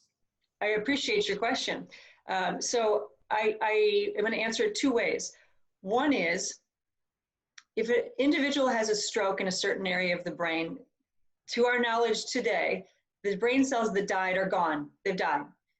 The brain cells that are in the area around the stroke, in the penumbral area around the stroke, may be viable but dormant, or they may be actually in a potential period of excitotoxicity towards apoptosis. And so something to consider is that we may actually be influencing cells to retain their viability. One other way that you could look at this, and I think your question can even be complicated even more, which is great, is that if we are stimulating cells in an area that might be overactive or might impress more inhibitory activity on other areas of the brain, we might not be seeing the full potential of what the brain can do. So our ability to understand how Lucas was saying, pairing our activity with our brain stimulation, and also thinking of where we are stimulating in terms of a brain that has a lesion, is a very important aspect of what we're doing. Did that address the question that you have? Totally, that was wonderful. Thank you. Thank you for the question. And for those just joining, again, we're running a few minutes late. Dr. Woods will begin his question shortly, and I cannot get to all the questions that are coming in, but Bernadette, maybe one more. Sure. This one was from Rudra Ladd. What effects were observed on spasticity and functional outcomes? Thanks for a great talk. That's a great question. Thank you so much, Rudra. So one of the things that we look at when we're looking at these individuals, and this lends to the question that was asked before, is that not every type of cerebral palsy presents the same, and some children are more affected by spasticity than others, such as some of the children that present with dystonia or presentations that aren't spastic in nature. So when you say what effects were observed on spasticity and functional outcomes, we looked more specifically in terms of what their hand function was and bimanual hand function. And we didn't use the qualifications for stratification like the Ashworth spasticity scale. However, we found that those children, and if we tease this out, those children who had dystonia, who were involved specifically with the tDCS, did not have as much as robust results as those who had spasticity, so spastic hemiparesis and cerebral palsy. And we don't have any extended analysis of that. It's more anecdotal, but it's something that we now want to integrate based on some of the adult literature, but also what we're seeing with these varying categories of cerebral palsy and presentations in terms of spasticity versus dystonia. Okay, thank you, Dr. Gillick. That was great. Again, I apologize for other questions, both public and that were private message to me that we can't get to. I'm sure Dr. Gillick is available by email. And I am. I would say that very thing. So please, anyone, feel free to email me. I'm gillick@umn.edu. Pretty easy. Great. And so Bernadette, you can unshare your slides, and then I'll invite Dr. Adam Woods to please share his slides. And Adam, yep, we're seeing your screen now. and I think this is very appropriate. We're going where tDCS is applied at the extremes of age, and so here we are moving from very young individuals to older adults. Adam, we see, I think, the presenter view. So we're seeing both your current slide, which is fine, but we're seeing both your current slide and the next one. And now we're just seeing it. Yeah, now we're just seeing the single slide. Perfect, perfect, perfect. Okay, well, thank you, Marom, for organizing this, and Ahmed for your tireless work to make this entire conference happen. And thank you for the wonderful presentations. Bernadette, Michael, Lucas, I couldn't have asked for better talks prior to mine. This is just such a wonderful lineup. So Marom, well done for the design of this. And kind of building off of what both Lucas and Bernadette had said, a lot of our work in older adults is really about pairing and using tDCS as an adjunctive intervention. So a lot of what else, and actually, in fact, all of the work I'll talk to you about today does exactly that, this pairing with the idea of trying to leverage this Hebbian plasticity impact of tDCS. So I'm going to be talking on the other end of the age spectrum in older adults, in this case, typically defined as 65 and older. And so we're really hitting the extremes of age in these two talks, which is, I think, a great deal of fun. And today I'll talk to you about enhancing cognition in older adults using tDCS and cognitive training. For my disclosures, I'm a member of the Scientific Advisory Board for Halo Neuro. I have nothing else to disclose. I'm going to start by giving you a little bit of background on aging, tDCS, and working memory, and then a majority of the talk will specifically focus on 3 studies, 2 of which we've completed, and 1 that is nearing completion, and that'll be a study for in-scanner tDCS and fMRI, the cognitive stimulation study, a small phase 2 clinical trial, the stimulated brain study that was funded by the National Institute on Aging, and an ongoing phase 3 clinical trial for cognitive training and tDCS, the ACT, or Augmenting Cognitive Training in Older Adults study.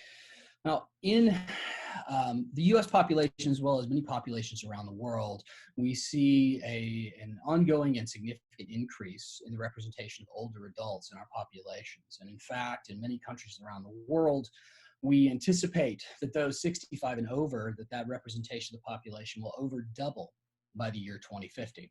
And in fact, 85 and over is the fastest growing segment of the population, with an expected tripling of older adults, 85 and over, in the world population by 2050.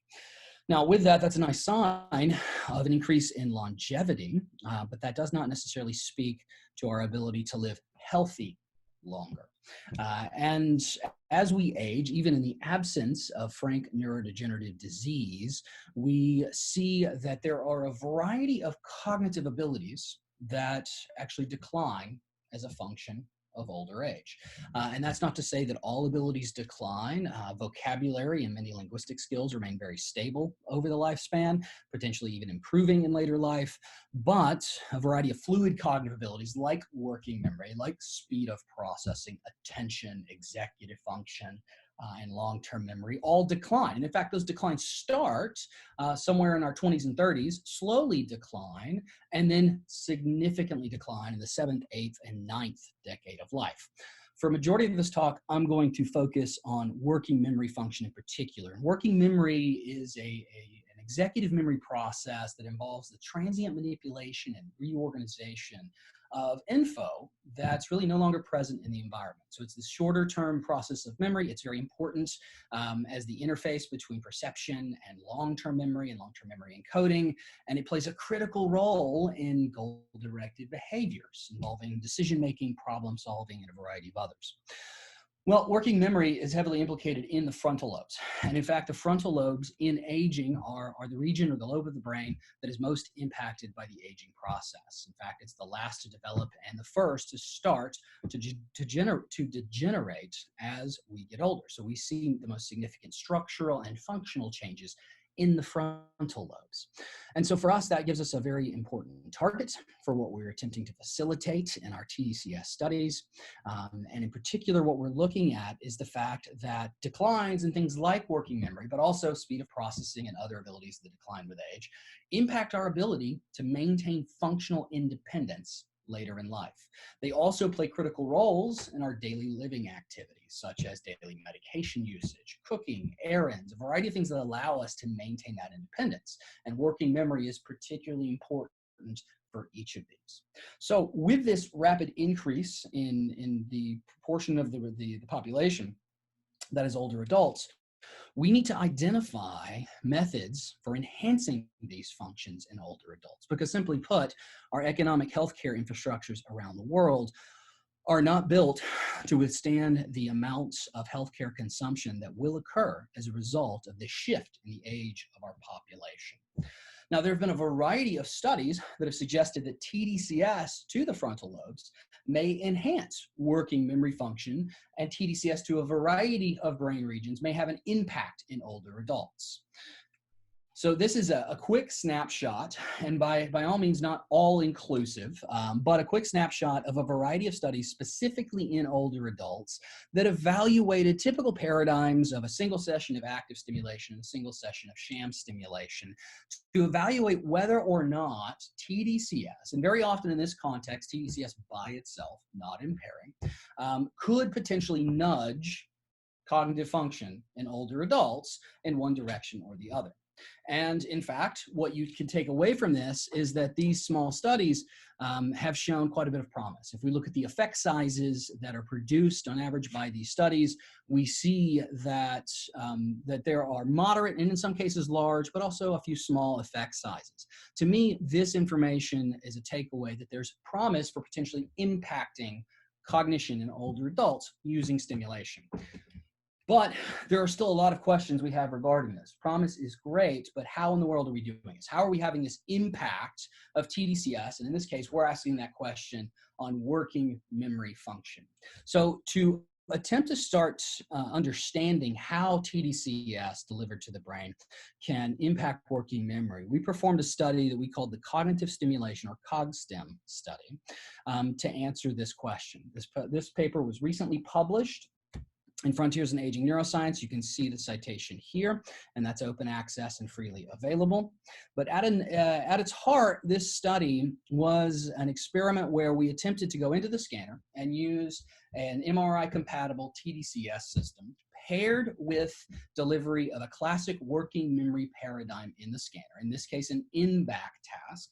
The in-back you can see an example of at the bottom of this screen, where you see a series of letters flash onto the screen, and you're asked to say whether or not the letter you just saw is the same as, let's say, the letter you saw two before, a two back.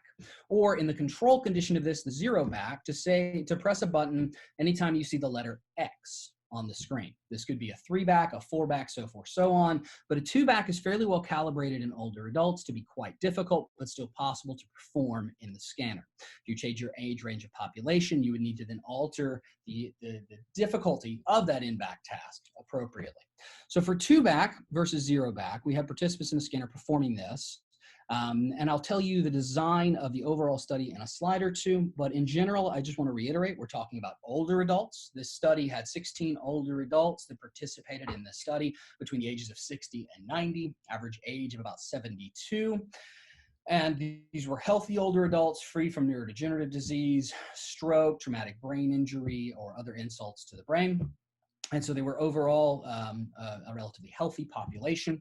We did not allow participants to be taking sodium channel blockers, GABAergic medication, or glutamatergic medication based on prior research done by Michael Nitsche and others, demonstrating the potential impact of these medications on changes in excitability from tDCS.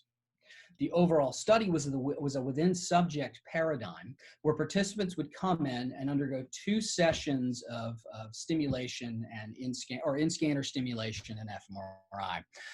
The sessions were separated by approximately 2 weeks between one another. Participants would undergo a sham stimulation or an active stimulation, but in each of their sessions, they underwent a 12-minute in-back task, a 2-back versus 0-back paradigm before stimulation. then a 12-minute paradigm during stimulation, at which point they may have received either active or sham, and then an additional in-back for 12 minutes immediately after stimulation was stopped. The paradigm was identical across active and sham, and we used a blinding procedure built into the stimulator that was used for this to maintain the blind in the overall study. So it was blinded for the participants as well as the experimenters. This is just the fine-grained details of the particular in-back paradigm that we used regarding number of trials, number of runs, overall distractors. So a fairly standard in-back in the way of things. And again, it was a 2-back versus 0-back paradigm that ran for 12 minutes each run. For stimulation, we stimulated at F3 and F4 with the anode on the right, the cathode on the left. We used a conductive paste to apply the electrodes to the scalp, in this case 1020 paste. There are some nuances to doing this to actually pull the impedance level down low enough to allow the particular stimulator we used to deliver 2 milliamps. That 2 milliamp current was applied for 12 minutes, so the duration of the in-back paradigm. Otherwise, participants received a sham procedure that involved a 10-second ramp up, a 30-second period of 2 milliamp stimulation, and a 10-second ramp down. The ramp periods were the same also for the active condition. As you can see on the bottom, this is just a computational model that predicts the pattern of current flow and intensity across the F3, F4 montage. So what we can say about this is we're stimulating the entirety of the frontal lobes, not specifically DLPFC, although the electrodes were placed roughly over DLPFC. This is a broad range stimulation of frontal cortices, which actually applies very well for this purpose, as the frontal lobes are particularly impacted and important for working memory. But to dive down further into that, and specifically to working memory, in this, we specifically were evaluating changes in functional connectivity from functional magnetic resonance imaging during the 2-back portion, the 0-back portion versus rest. And to evaluate that relative to the working memory network, we leveraged a meta-analysis of 26 studies using in-back paradigms similar to this from Owen et al. In 2005 to identify specific regions of interest to use as seeds for functional connectivity analyses of the working memory network, to evaluate those changes between active and sham before, during, and after stimulation. With this, all analyses were FDR corrected, so false discovery rate corrected, and we evaluated ROI to ROI, or seed to seed analyses for functional connectivity using the Con toolbox. What we found was specifically that from baseline stimulation, or from pre-stimulation to during stimulation, there was a specific and significant increase in functional connectivity between dorsolateral prefrontal cortex and ventrolateral prefrontal cortex in the left hemisphere. No other seed-to-seed ROIs demonstrated significant change, and these changes were specific to the active stimulation condition and not the sham stimulation condition. In fact, in sham, there was no significant change from pre-stimulation to during stimulation. When we move to what happens after stimulation, in fact, what we found was a return to baseline.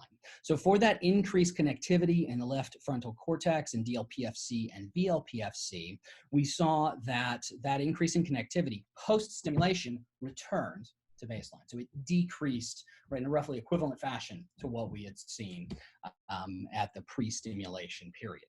And this is just a graph of those overall effects. But beyond that, the study also told us some very important information. What we found within this was that, first off, there was no significant baseline connectivity differences between the active and sham conditions, meaning that there wasn't merely a significantly different connectivity level before or for a particular sham condition or active condition in a participant. In addition, these effects that we found were specific to the more challenging 2-back working memory task. In the 0-back condition, even during active stimulation, we found no significant changes in connectivity, very similar to what we found in the sham condition. And so for that, it actually starts to lend more credence to effects that have been found in the literature, both behaviorally, but also by Dr. Parra's lab regarding Hebbian plasticity for this effort and state-dependent potential impact of tDCS on the brain. We also found that our peak changes, or our changes in the functional connectivity of the brain, were specific to the period during stimulation. This may tell us information that's important regarding the timing of application, that we have a peak ability to impact the functional connectivity of the brain while we're actually performing these challenging tasks during stimulation itself. Again, lending additional evidence to this idea of pairing stimulation and behavioral activation within our paradigms. Behaviorally, this paradigm was actually built to look at how the intact working memory network, or an activated working memory network, could be impacted. So we actually did a lot of pre-training in these participants to bring them up to an 80% criteria behavioral performance. We didn't expect to see behavioral changes in this paradigm due to that nuance. However, we still found trends for reaction time improvement even in a well-trained population of older adults that was specific to the active condition. But this was not significant. And again, within the paradigm of training to criteria, this is something where we don't want to overinterpret these data. But this was an important study for us to think about design, to think about how we might use tDCS paired with a behavioral training. In this case, the 2-back, 0-back paradigm was a proxy for cognitive training that we were trying to evaluate, but also a very nice tool for evaluating mechanistic questions regarding how tDCS could impact the working memory network. What this led to was a study that we ran where we actually started to move into the clinical trial elements of these questions, where we wanted to understand whether or not these changes not only applied in a single session, but over multiple sessions, using a cognitive training that was actually built and had already deployed within the community that's shown prior efficacy, to really ask these questions of whether or not we could pair true cognitive training with stimulation versus sham to achieve changes in not only the functional brain networks, but also behavior that could help to suggest that this may be a viable option for cognitive intervention in older adults. This is where the stimulated brain study came in. This was funded by the National Institute on Aging under KO1. The paper for this, the very initial finding from it, was published in 2019 as well. Toward the end of 2019, we'll be giving a symposium on Tuesday talking about some of the other data that's come out of this study that we're just now analyzing and writing up for publication. We only finished this study in the very, very recent past. So the STIM brain study was a randomized double-blind between subjects phase 2 trial. It was a small trial of 28 participants, 14 in active, 14 in sham conditions.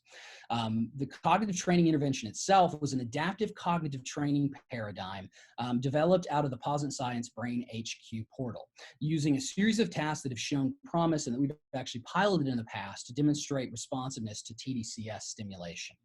The paradigm for cognitive training was one where we combined both speed of processing training and working memory training to try to facilitate overall working memory gains in older adults. Based on this concept in the literature, that combined trainings have tended to show better efficacy than solo trainings of a single modality. With speed of processing undermining working memory performance, pairing these two together had a potential powerful behavioral engine for impacting overall function from the cognitive training paradigm. In this, half the participants were in sham, half were in active.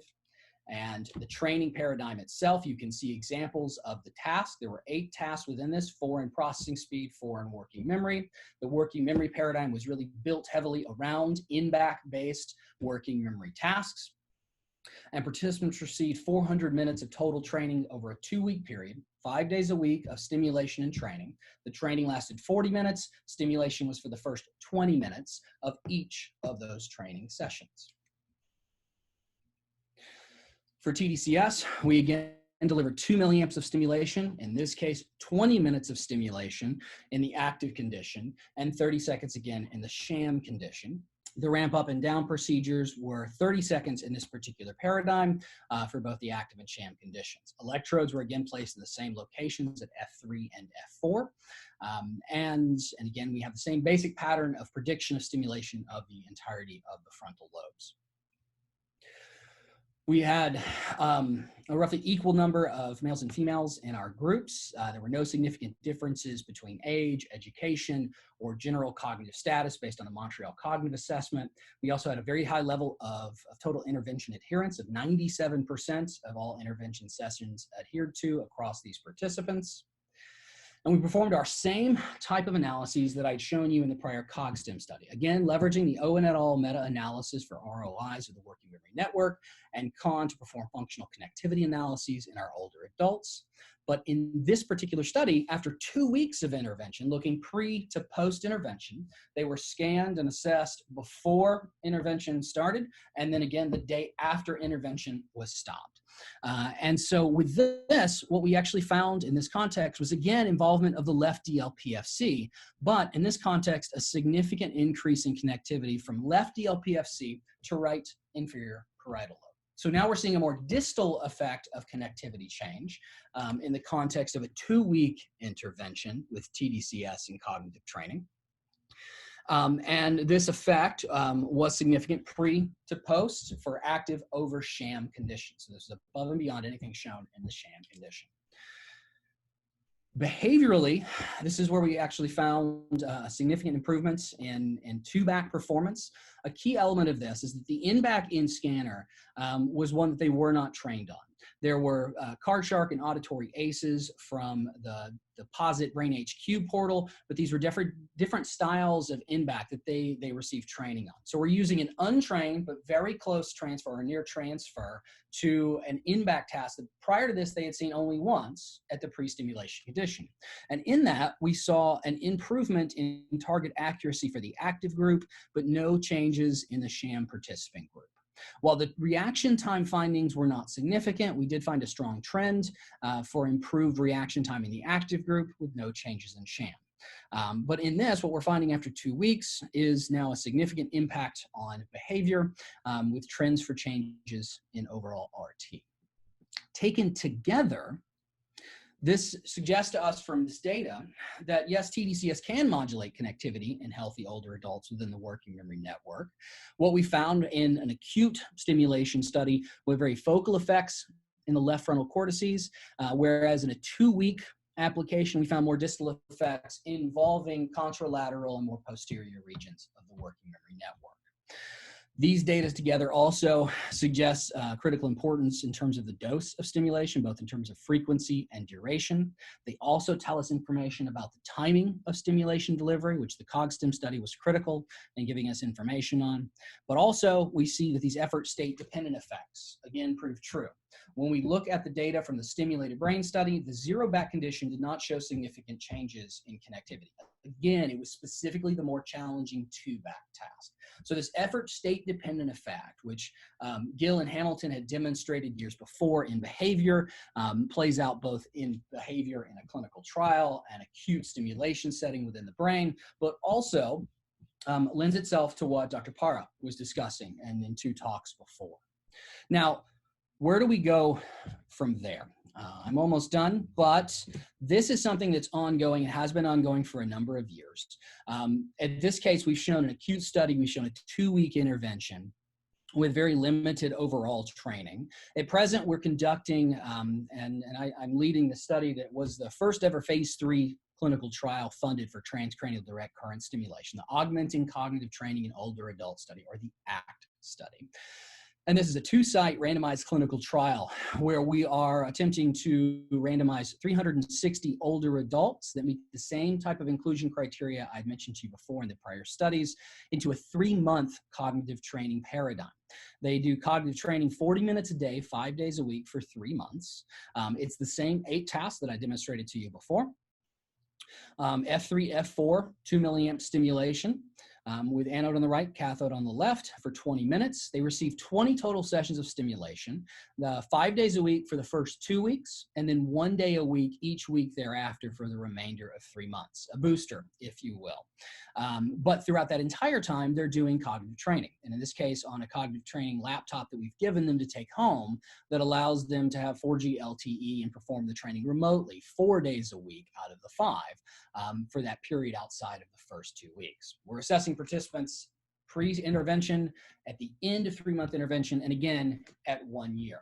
At present, we've randomized 307 of the 360 participants to this 1-year study. or 1-year follow-up. Pre-COVID-19, we anticipated being done in the next 14 to 15 months. Unfortunately, with the impact of COVID-19, this will likely extend the study out to a little beyond 2 years because of lost participant timelines, participants lost in intervention, at the point in which we had to stop in-person study activities. But nonetheless, we hope to have this study done, and this study is really aiming to give us a definitive answer, because it is a definitive phase 3 clinical trial, as to whether or not tDCS paired with cognitive training can produce clinically meaningful outcomes in older adults, specifically with the goals of remediating cognitive decline in older adults, but also attempting to follow participants over a 5 to 10 year interval to evaluate whether or not this intervention actually alters their trajectory and conversion rates to mild cognitive impairments or dementia. Overall, as summary, we've seen that tDCS can modify working memory in older adults, both in terms of behavior as well as functional connectivity. We've seen differences in acute versus repeat sessions of tDCS regarding more local versus distal effects on connectivity, and definitive phase 3 clinical trials are underway. So stay tuned. There'll be plenty more where this came from. If you're interested in hearing more about the stimulated brain findings, we'll be presenting on Tuesday at 10 a.m. In the Neuromodulation and Cognition Older Adult session. We'll present not only further data regarding connectivity and behavior, but also data from GABA and GLX concentrations in the frontal lobes, and machine learning approaches to attempt to determine impact of current intensity and current direction of flow on responders versus non-responders using machine learning. I should thank our funding agencies that have funded the work that I've presented today and other ongoing work, and the very large group that make these studies possible. My graduate student, or former graduate student, Nicole Nitsche, who was critical in carrying out both the CogStim and STEM brain studies, but the overall team that made this possible. And thank you for your time. Great, Adam. You don't hear it. Applause from around the world. An outstanding talk, as always. First question from Shada. From Shada. Lucas is like the applauding for everyone. The first question is from Shada R. I think you're unmuted. If you want to ask directly, please. Sure, thanks. I was just wondering if the participants in the ACT study were also receiving tDCS at home, and if so, how that was sort of monitored and delivered. No, they did not receive stimulation at home. This was an initial phase 3 trial to investigate lab or clinic-based applications of stimulation. We do have plans for a potential follow-up trial that would involve delivering tDCS at home for the duration, because cognitive training is already deployable in the home.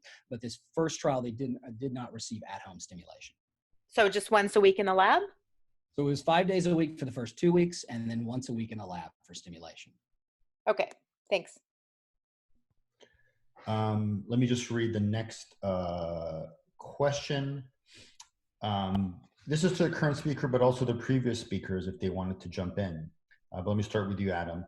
Given the evidence to date regarding the effects of tDCS, combined with its ease of use and affordability, what is your thoughts on the neuroethics surrounding this technology and its application within the workplace, employee use, or sport performance enhancement? Right, I mean, that's a good question, and one that I think we all probably very often get. At the end of the day, I'm a scientist, a cognitive neuroscientist by training, but also find myself running quite a few clinical trials in this domain. The reason we're running those clinical trials is to really evaluate rigorously the overall safety profile, the overall impact. tDCS appears to be very safe. We've had no significant adverse events within the ACT trial. We've done over 10,000 sessions of stimulation in the context of this trial already. But by the same token, there's still a lot to tDCS we have to understand. I think Lucas made a great point regarding the fact that these effects may be very specific to the paradigm they're applied with. Do they have promise in these domains? Absolutely.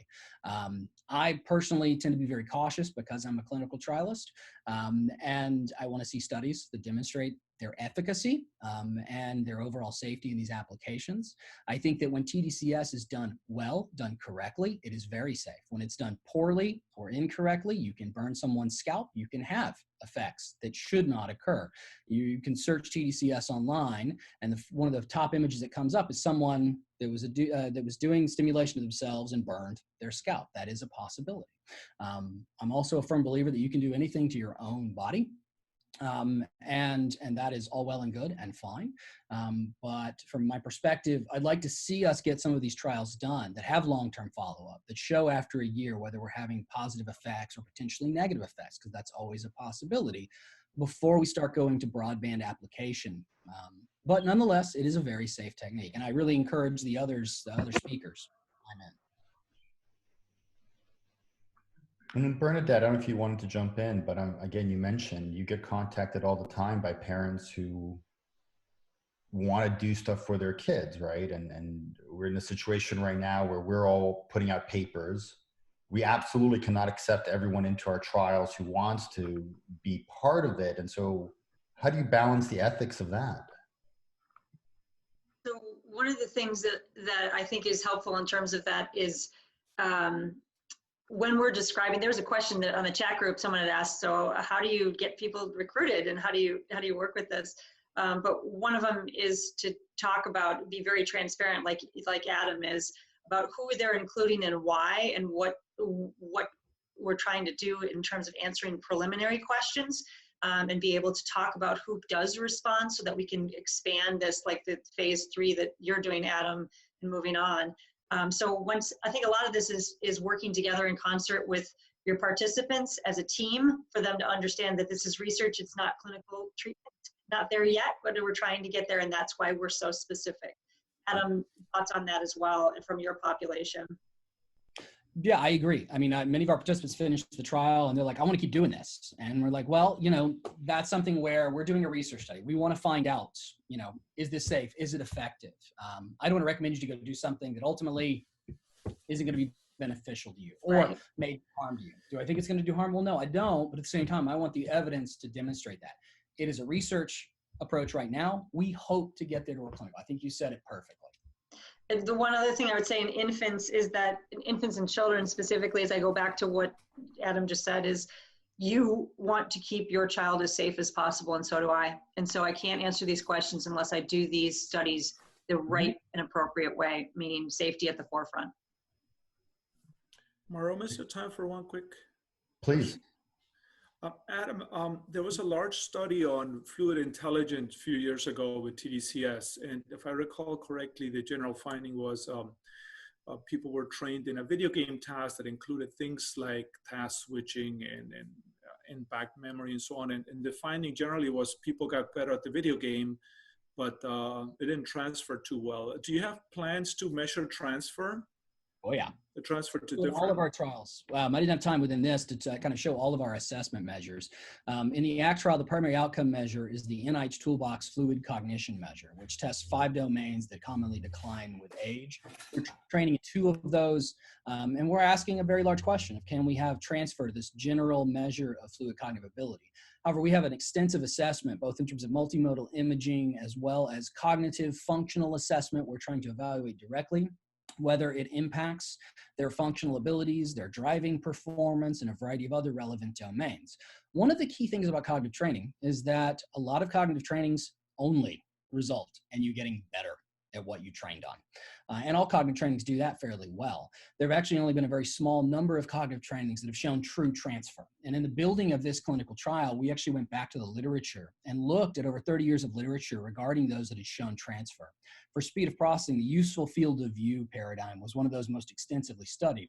It actually showed 10-year effects or maintenance of effects on proximal change, but also showed impact on participants' conversion rate to MCI, transfer to activities of daily living, and other measures. So that was a centerpiece of the specific training for speed of processing in this. And we did the same for that working memory training, evaluating what trainings had shown actual transfer. Because at the end of the day, if I make you better at what you trained on, so what? What I need to know to say this is definitively effective, and this is a great question, Lucas, is that these effects transferred to either real world activity or a domain of cognition that was not otherwise trained on. And I would also be okay with you getting better in the domain I trained on, but on task, there are neuropsych-based measures or other measures of working memory that weren't the specific task you were training on. We tried to, in these early studies, have a surrogate for that in an untrained in-back paradigm that we use, that they didn't specifically get trained on, but that's a very near transfer. What we want to see is that transfer being pushed. And one of our arguments were that if we could use a technique based in neuroplasticity, cognitive training, and take a technique that can facilitate neuroplasticity, tDCS, that we may have better ability to push transfer beyond where we'd be seen on behavior alone. Well, that's interesting. The next question is from Asan Khan. You're unmuted. You can ask directly, please. And also say where you're from, please, when there are questions. Thank you so much, Adam, for this nice talk. It was really insightful. I'm basically from Hong Kong. You mentioned that you have observed significant changes in the connectivity during the task. I'm just curious if you have observed any changes in DLPFC or other cognitive areas during resting state as a result of stimulation, not during the task. Right. So this was task-based connectivity. We did collect resting state data, and we're actually just now analyzing those data. One of the ways we're analyzing it is attempting to look at network-based changes relative to the YAL 2011 networks. Frontoparietal control network, singular opercular network, etc. Those analyses are ongoing. We actually just recently finished the stimulated brain study, and so there's a lot of work still to be done in the analysis. All right. Thank you. All right. Thank you. The next question is from Jeremy Hill. You're unmuted. And again, if you just remind us where you're based. Hi, I'm based at the National Center for Adaptive Neurotechnologies in Albany, New York.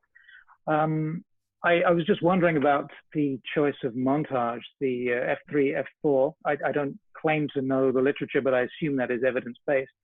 And I wondered, firstly, what you would predict for your groups if you were to reverse the cathode and anode at those positions. And secondly, how do individual differences play into that? Are there people for whom a minority of individuals in your trials for whom they're simply the wrong way around? So with this, we chose 2 milliamps specifically, and some of the work that Michael Nitsche had done, Batzakadze and others had actually shown this idea that at 2 milliamps, there was actually a net increase in excitability under both electrodes. I spent the early portion of my career trying to figure out what to do because I didn't necessarily want to decrease excitability under one electrode. So we worked off of this idea that 2 milliamp might deliver net excitability increase.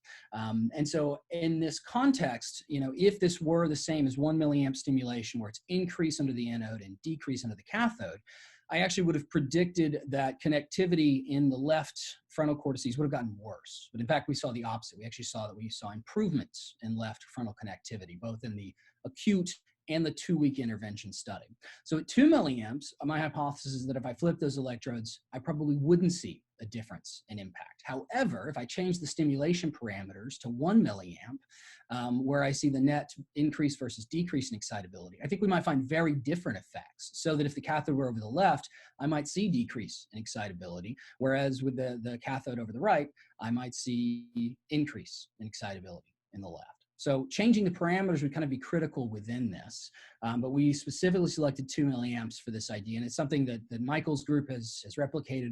We've shown now in terms of connectivity changes with 2 milliamp stimulation versus 1, and so in this, that was the selection of parameters to try to avoid, if possible, this decrease in excitability.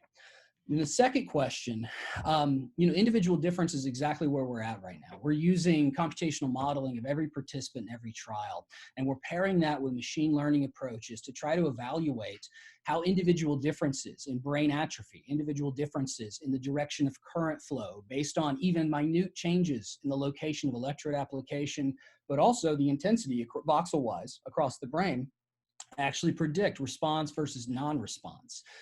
In Tuesday's talk, one of my graduate students will present some of this work in terms of determinants of tDCS effects within the stimulated brain population, where we roughly see that about 7 individuals were classifiable as responders and 7 were classifiable as non-responders. And we saw big changes in the 7, but no real changes in the other 7. And so what we've done is actually evaluate how current, direction, and intensity and their combination specifically interact to predict response. So we think individual differences is critical, and that's just one form.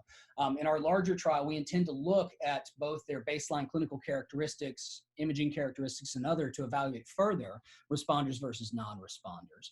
But we believe that with the work where we identify the characteristics of currents that are predictive of response, that we can then take that information into a new brain that we have a T1 weighted image for, and then customize the dosing parameters to deliver current intensity and direction that mimic what we've seen in our responders to hopefully transition those non-responders to a responder category. And that's projects that are ongoing as well as grant submissions that are ongoing. So it's very hot off the press.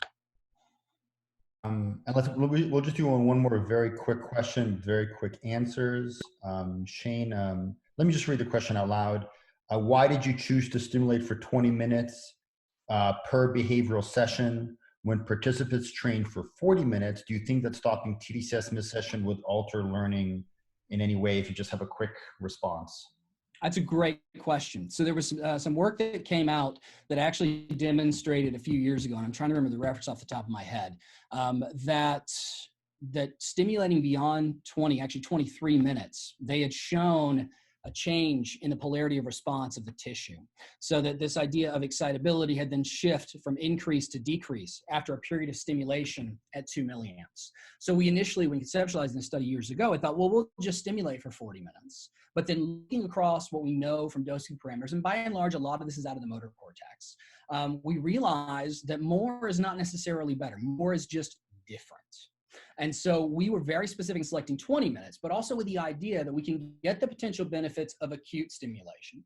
And that if there are after effects of stimulation, that last 20 minutes of training could also benefit from that. But we wanted to be careful not to impact the tissue in an unexpected way. Because if that is true, that the polarity of increased excitability flips, then we basically in that last 20 minutes of stimulation could undo everything that we had done in the first 20 minutes of training. So that was the principle we based this on. And we've pretty consistently stuck to this 20-minute range for stimulation based on emerging data in terms of the impact of duration.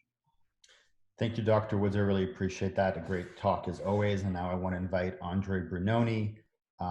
We're actually almost on schedule, which is good. And I'm happy that we had time for extra questions. Andre, did you want to share your slides? And we don't hear you just yet. Oh, now I hear you. And please share your slides. There we go. Very quickly. It's wonderful to have Andre Brunoni speak. He's been a leader in the application of tDCS for neuropsychiatric disorders and especially depression. Dr. Brunoni, please go ahead. Hi everyone. So Marom, thank you for inviting me and thank you for organizing this wonderful online symposium.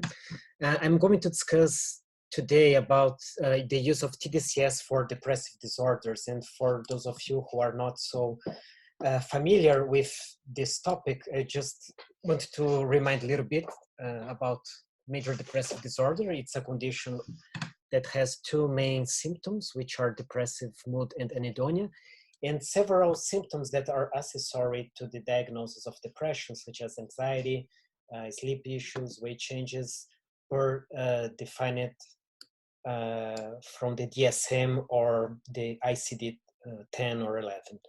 And the trajectory of major depression is a little bit tricky because we have, we can see here on the right, about 40–50% of patients with major depressive disorder with a good prognosis. So they have 1 or 2 episodes of depression and then they remit, or even if they have a few episodes, more than 2 or like 5 or 6 episodes, they would remit without residual symptoms. But we have almost 50% of patients who have residual symptoms. And for these patients, we need to develop specific strategies for treating them. The main treatment for major depressive disorders is pharmacotherapy. Of course, we have psychotherapy as well, but pharmacotherapy is easier to use, and we have good data about the efficacy of pharmacotherapy for depression from the STAR-D trial.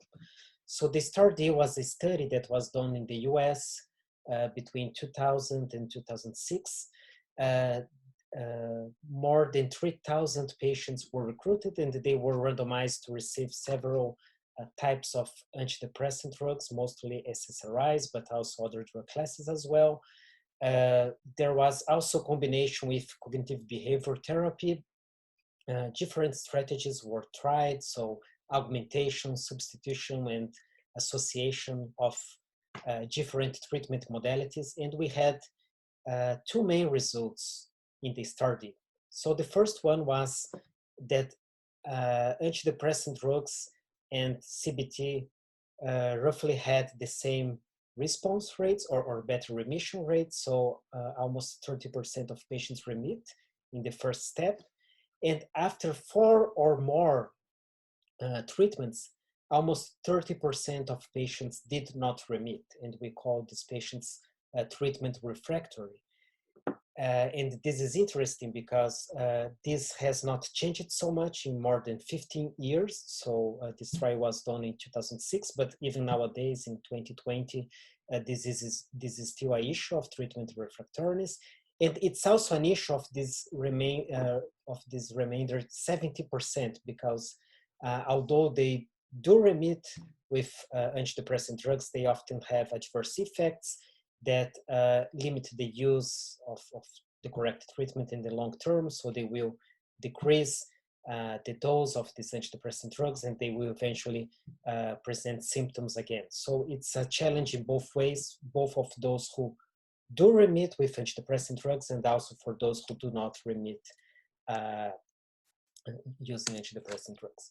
And in this way, we can think about using tDCS. So just a small recap here. So tDCS is a very interesting approach for these patients because of its adverse effects and safety profile. So adverse effects associated with tDCS are mostly itching, skin redness, tingling, and burning sensation. It happens in almost 1/3 of patients, although it's very well tolerated and short-lived. So about 15 minutes after this, the ending of a tDCS session, patients stop complaining about these symptoms.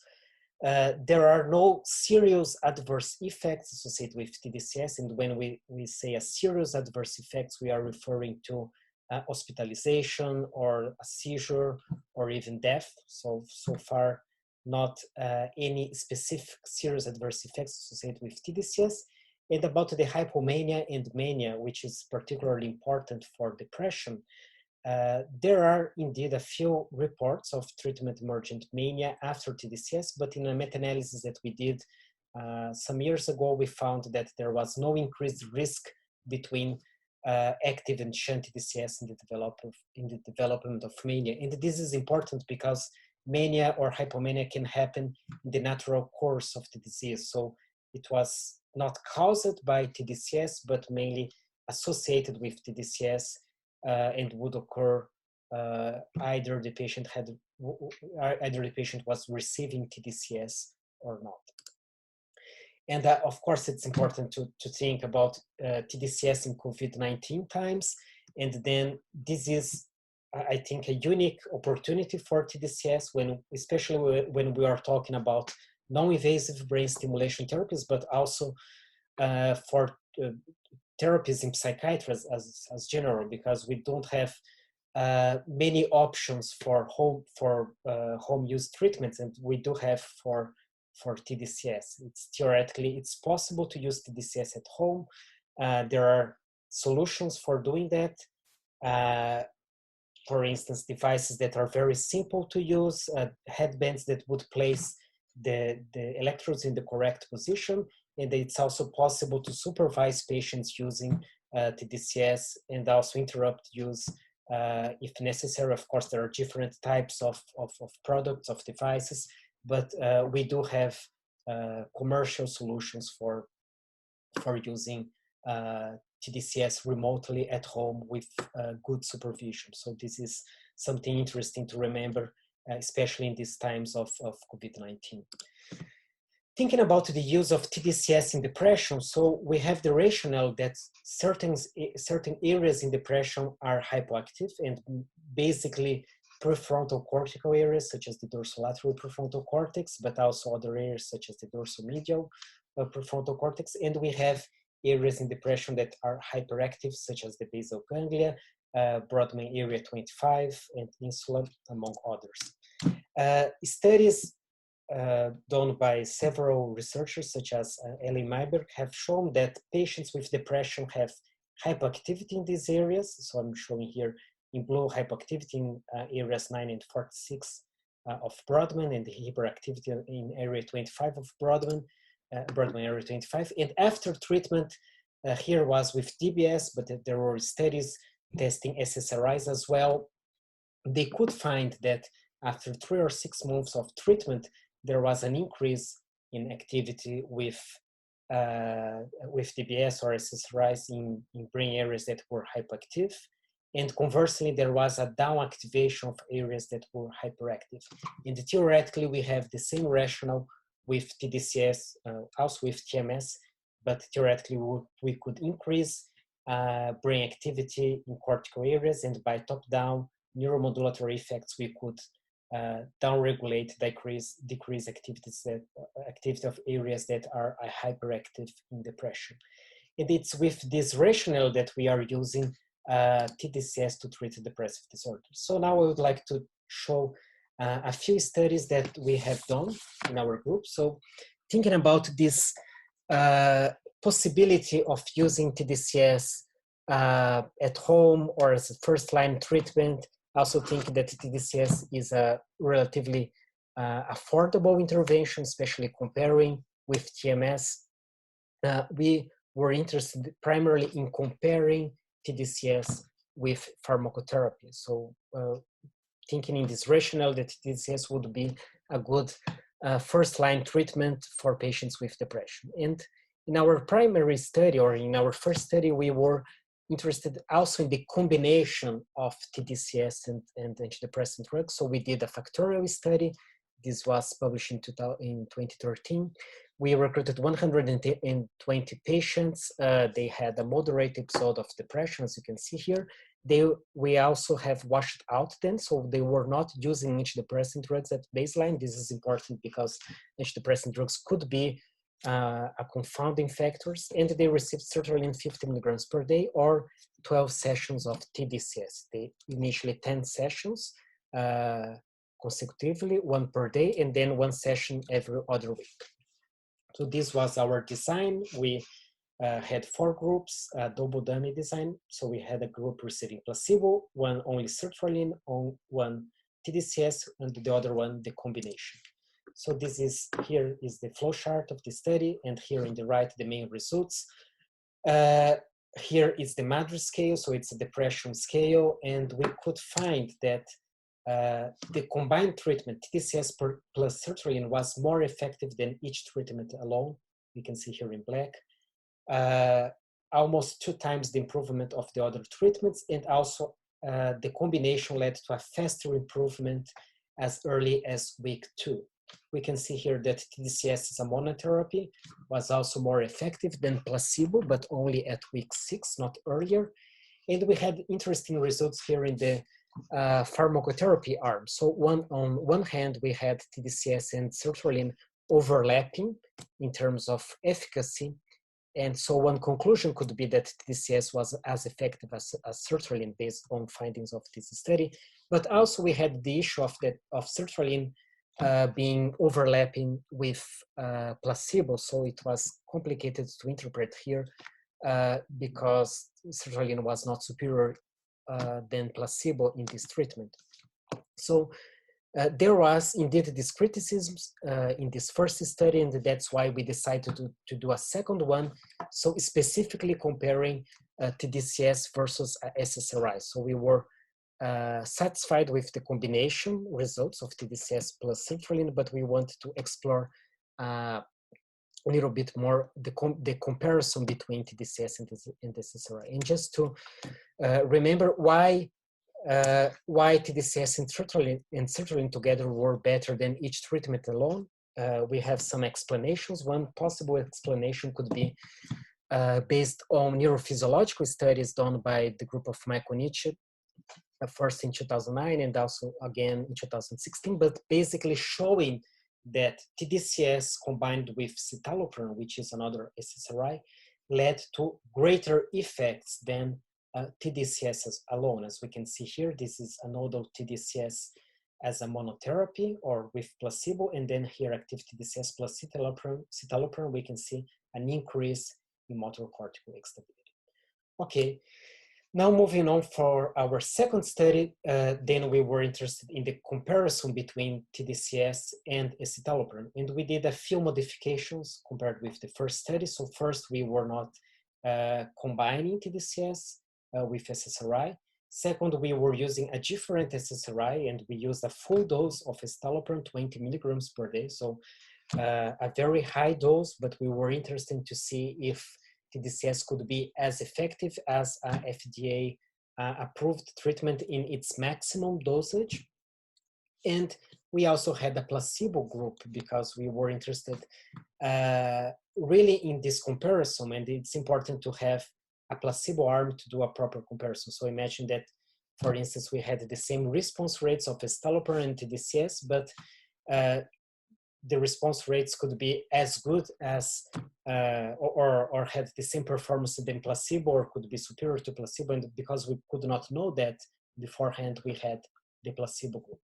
So our hypothesis was that tDCS would be as effective, would have at least 50% of the efficacy of citalopram compared to placebo.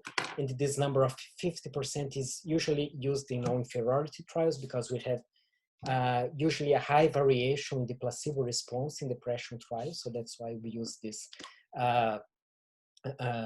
retention fraction as it's called in non-inferiority trials. And we use a little bit more sessions of tDCS as well. The trial lasted for 10 weeks, not only 6 weeks, because in 10 weeks we can have a more clear idea of the response of the treatments. And this is the profile or the characteristics of the patients at baseline. As you can see, again, we did an antidepressant-free. Patients were antidepressant-free. We did a drug washout. Patients that had not used the citalopram before, and also a maximum dose of benzodiazepines of 20 milligrams per day of diazepam or equivalent, because we know from some neurophysiological studies as well that benzodiazepines can interfere in tDCS response. So we kept a maximum dose of 20 milligrams per day of diazepam. So these were our main findings. So first I'm showing the change in the Hamilton scale over time. So we can see here that citalopram changed almost 5.5 points more than placebo over 10 weeks of treatment. Citalopram also changed depression 2.3 points more than tDCS over 10 weeks of treatment, and tDCS was also superior than placebo in 3.1 points in the Hamilton scale. Our primary hypothesis was that citalopram would be as effective as tDCS. So first we calculated the non-inferiority margin as the efficacy of citalopram was 5.5, the non-inferiority margin was 2.75, and then we plotted citalopram versus tDCS in this non-inferiority margin. So as the lower boundary crossed the non-inferiority margin, we could conclude that tDCS was not non-inferior to citalopram. So in other words, the citalopram 20 milligrams per day, full dose of citalopram was superior to tDCS in treating with depression. However, tDCS was also superior to placebo. And combining the findings of both trials, we could maybe speculate or interpret that tDCS would have an efficacy range between sertraline 50 milligrams per day and the citalopram 20 milligrams per day. In both trials, we had efficacy of tDCS versus placebo. So maybe it's in the margin of SSRI efficacy. Now showing a little bit about also adverse effects. So here is tDCS over time. We can see here that also tDCS was only effective after 6 to 8 weeks of treatment. Citalopram response was much faster as early as 3 weeks of treatment. Here are the endpoints at week 10. Adverse effects were equally observed in the three groups. There was a trend actually for more weight gain in the estalopram group, but this takes time to appear, like again in weight, and we could not really see that after 10 weeks of treatment, but there was this trend. And what do recent meta-analysis tell us? And so we took care of combining the evidence of our study. There were also other few studies. I did not describe it here, but there was also an international study combining 6 centers, 130 patients with unipolar and bipolar depression, comparing active tDCS versus sham. This trial was done by Colin Liu and collaborators, and actually this trial did not show superiority of tDCS versus placebo, but we combined the evidence in two large meta-analyses. We did the aggregate data meta-analysis, we did the individual patient data meta-analysis. There are a few differences between these two approaches. Basically, in the aggregate data meta-analysis, we can combine more randomized clinical trials. So we were able to combine 23 randomized clinical trials. And it's also interesting to look that we have more than 1,000 participants in tDCS RCTs, which I think here is really amazing, because we were here right from the beginning when we had only 50 and 100 participants. Now we have more than 1,000. So the field really developed in the last decade. And here we could see that tDCS was more effective than sham, both in the pressure improvement and also in response and remission rates. And basically, these findings were also observed in the IPD meta-analysis, where we include fewer studies, but we could also do a more detailed analysis. So we could analyze individual patient data, and this is important because we could use the same criteria for response and for remission. Sometimes the trials use different criteria. So here we could really standardize and have more precise estimates despite the lower sample size, but basically the results were similarly. So almost response in about 1/3 of the sample and remission in about 20% of the sample, and both superior to placebo. And now we are moving to the next step of tDCS in depression. So increasing evidence, I did not comment, but in this aggregate data meta-analysis, we did also a cumulative meta-analysis, which incorporates the evidence as each new trial is being included. And we actually found that the evidence did not change so much after 400 patients being included. So I would say that the next step, or the next generation of trials in tDCS and depression, would be maybe not again doing a comparison between active and sham tDCS and see if it works or not. I think it will show the same things as past trials have shown, but maybe develop ways to really enhance the efficacy of tDCS, and or finding the patients who really improve or who really benefit of tDCS, which subgroups of patients would be these ones. And this is in the umbrella of precision non-implantable or precision non-invasive brain stimulation strategies that the field has been discussing in the few years. I would like just to show a few examples of data that we could extract in ELECT-tDCS. So ELECT-tDCS was a classic randomized clinical trial, but we collect some biomarkers, so we were able to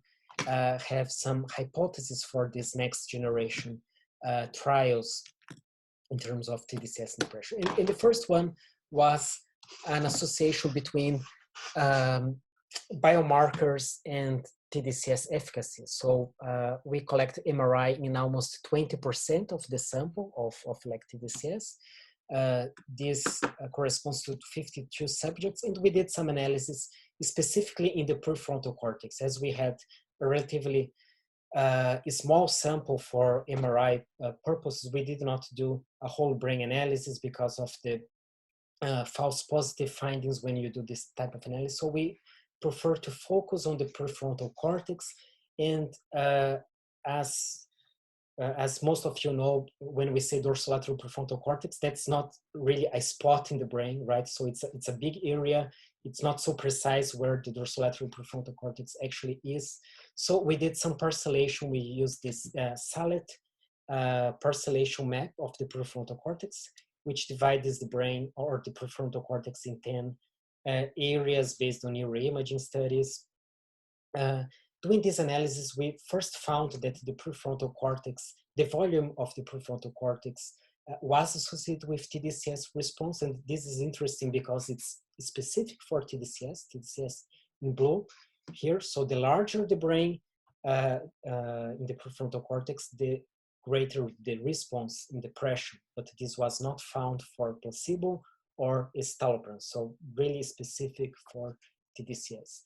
And second, specifically for the Brodmann areas 9 and 46, again, we use the SALET parcellation, which is not the Brodmann parcellation, but this corresponds to these brain areas. Again, we found that the volume of these areas were associated with tDCS response, but not estalopram or placebo response. In 16 patients out of 245, we did tDCS and we did MRI and we did some computational modeling. Again, very preliminary data, but interesting findings. So I find these electric field simulation maps very interesting just to examine them, and we can see the huge amount of individual variability between the 16 subjects. So we have patients here who have in the simulation very large EF strengths, or whereas we have other patients that almost did not have anything. So this is a really strong argument for further individualization of montage and of current intensity. In the analysis that we did, we also found an association between negative effects. So we did not find great correlations with the depression scale in the Hamilton scale, but we did some analysis with negative effect, and we did find a correlation between electric field strength and the change in negative effect. So again, the larger the EF simulation, the larger the change in negative effect. So more improvement in these scales associated with greater EF in the dorsolateral prefrontal cortex and also in the ACC. So really pointing in the direction of modulation of the prefrontal cortex in our trial. And just to finalize, we did a machine learning approach as well to try to predict response of tDCS in the estalopram. So here I'm just showing the machine learning pipeline that one can use. This was the XGBoost machine learning algorithm.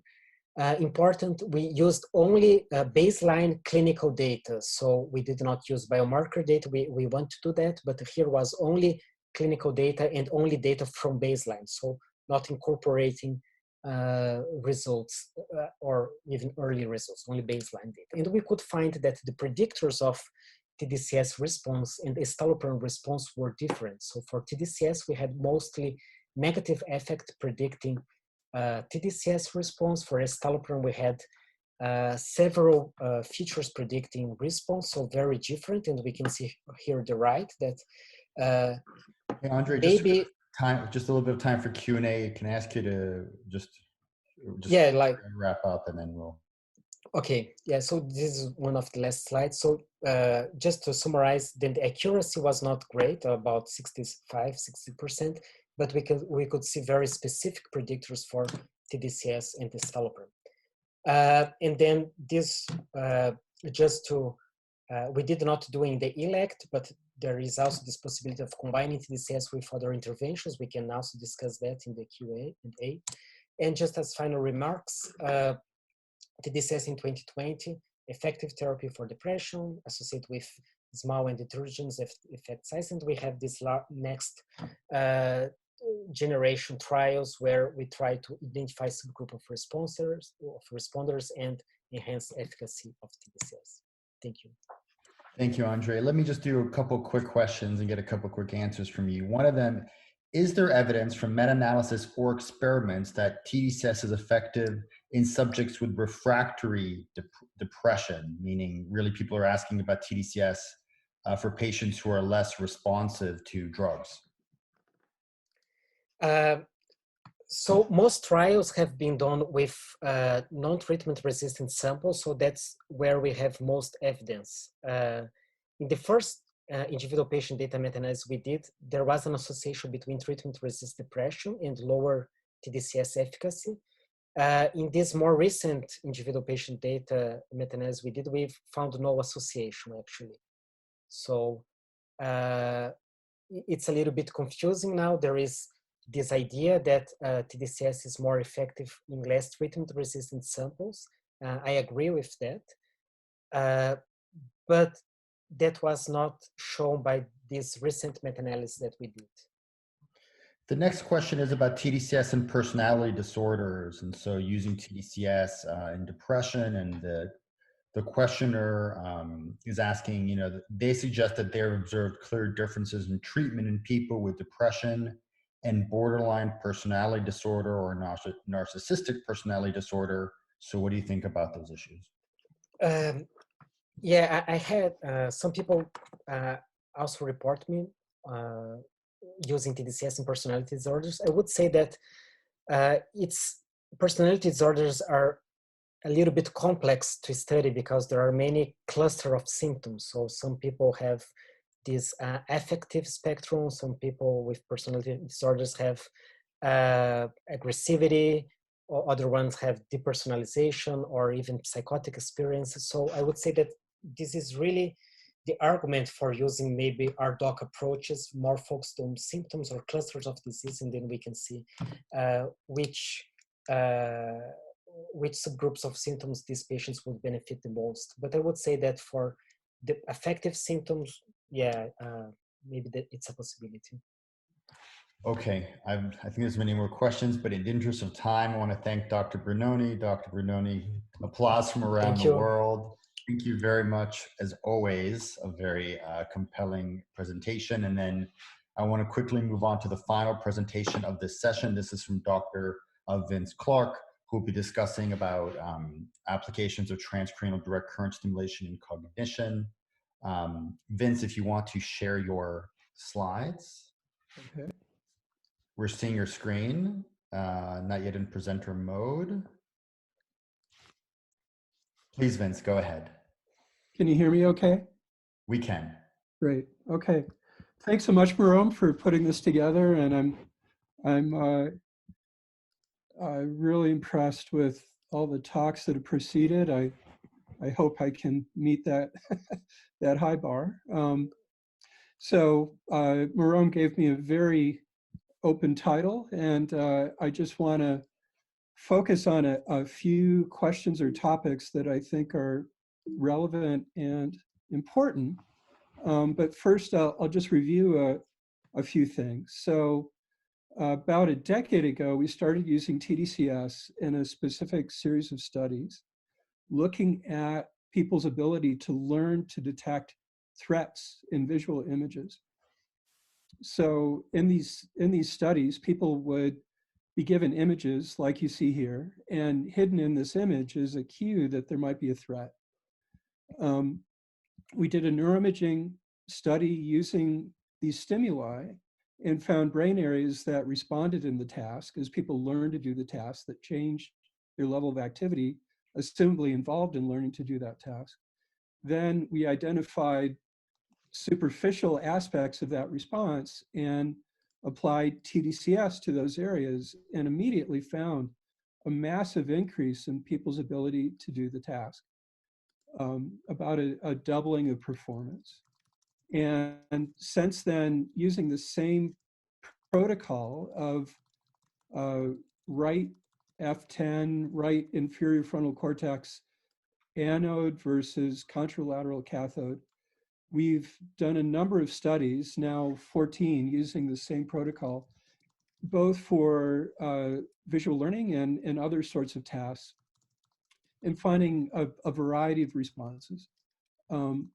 But this task, one of those papers was a semi-independent replication by a group at George Mason University, finding the same magnitude of effects.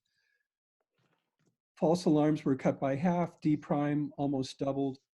At this point, and just briefly, the way these tasks are set up is that we start with a baseline performance before training to see people's native ability in the task. Then training, and the training trials, people see an individual image, they say yes or no, they see a threat or not. And then there's video, and the video depends on both the presence of the threat and their response. If the threat is present and they say the response isn't there, they get a video like this where the horrible thing happens, whatever it is. And from that, they have to infer the nature of the threat, and then through continued trials, eventually learn that in this case, a shadow along the roof line like this means there might be a sniper. Over time, we've replicated this both within our lab and in other labs like Raja Parasurman's lab at George Mason, and find the same result each time. We also find that cathodal current over occipitotemporal cortex also produces an equivalent increase in learning, but anodal current over the same area does not. And what's striking is that that original imaging study predicts really well the effects of tDCS. Now, over all this, I've wondered why were we so lucky? Why did we get such a big effect that replicates both within our institution and across institutions, a large effect size of averages about a D prime of about 1.2. We have this, and how did we get there? And what can we share with others about if you have a specific goal of improving some kind of cognition or performance, what have we discovered that might be helpful to other groups? Now, I think the biggest one is using neuroimaging as a way to guide the placement of stimulation. And I had the benefit of 20 years experience with neuroimaging before I ever picked up a stimulating electrode. So in my case, I had a lot of experience, and this was sort of a natural progression of what I've been doing up to that point. I think this is important enough that many of you probably know, I run a meeting called Brainstem, and it would have been in Helsinki this year. It will be online, May 19th and 20th, and I'll discuss that at the end of my talk. But that's one thing. But what else are we doing here that makes this so effective? Is it important, the kind of learning that's being done? Is task difficulty important? Is there something special about threat detection in particular that makes it easy to enhance? Is the equipment that we use important? There's a variety of ways to do electrical stimulation these days. And could differences between these devices be important? And is the tDCS protocol we use important? The use of 2 milliamps, say. Michael Nitsche's done wonderful work comparing different levels of stimulation for MEPs, but could there be differences between different forms of cognition that you're trying to interact with? And lastly, a little bit about what's next, where we're taking all this. So first of all, the question about task difficulty. So one of the things we tried is to make the task easier to see what would happen. And to do that, what we did was to divide out different forms of threats, either threats dependent on people, so foreign soldiers, snipers, things like that, or threats dependent on objects, in this case, IEDs and so on. We also increased the amount of training per exemplar of different kinds of threats by about 50%.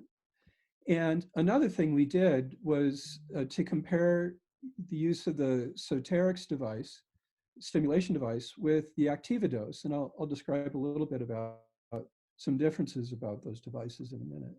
So The Activadose, it's a very old device, really originally designed to do drug ionophoresis. And when we started 10 years ago, there really weren't that many commercial devices available, almost none at all. But the Activadose was available, so we used that. It's very old, does not have the sophistication of modern devices, but there are some interesting side effects of that that I'll talk about in a minute. We also used a Soterix, which is a very elegantly designed, wonderful device for doing tDCS. Now, what we found was that when we made things too simple, the effects of tDCS went away completely. And in the end, there was no benefit of tDCS either using Activadose or Soterix. So the interaction between test difficulty and the application of tDCS is very important. It's in some degree artificial, but you need to be able to find the sweet spot of task difficulty. It can't be so hard that nobody can do it. But if it's too easy, the benefit doesn't really amount to anything. People still didn't get to 100% with tDCS. There's some kind of ceiling effect here that's kind of interesting.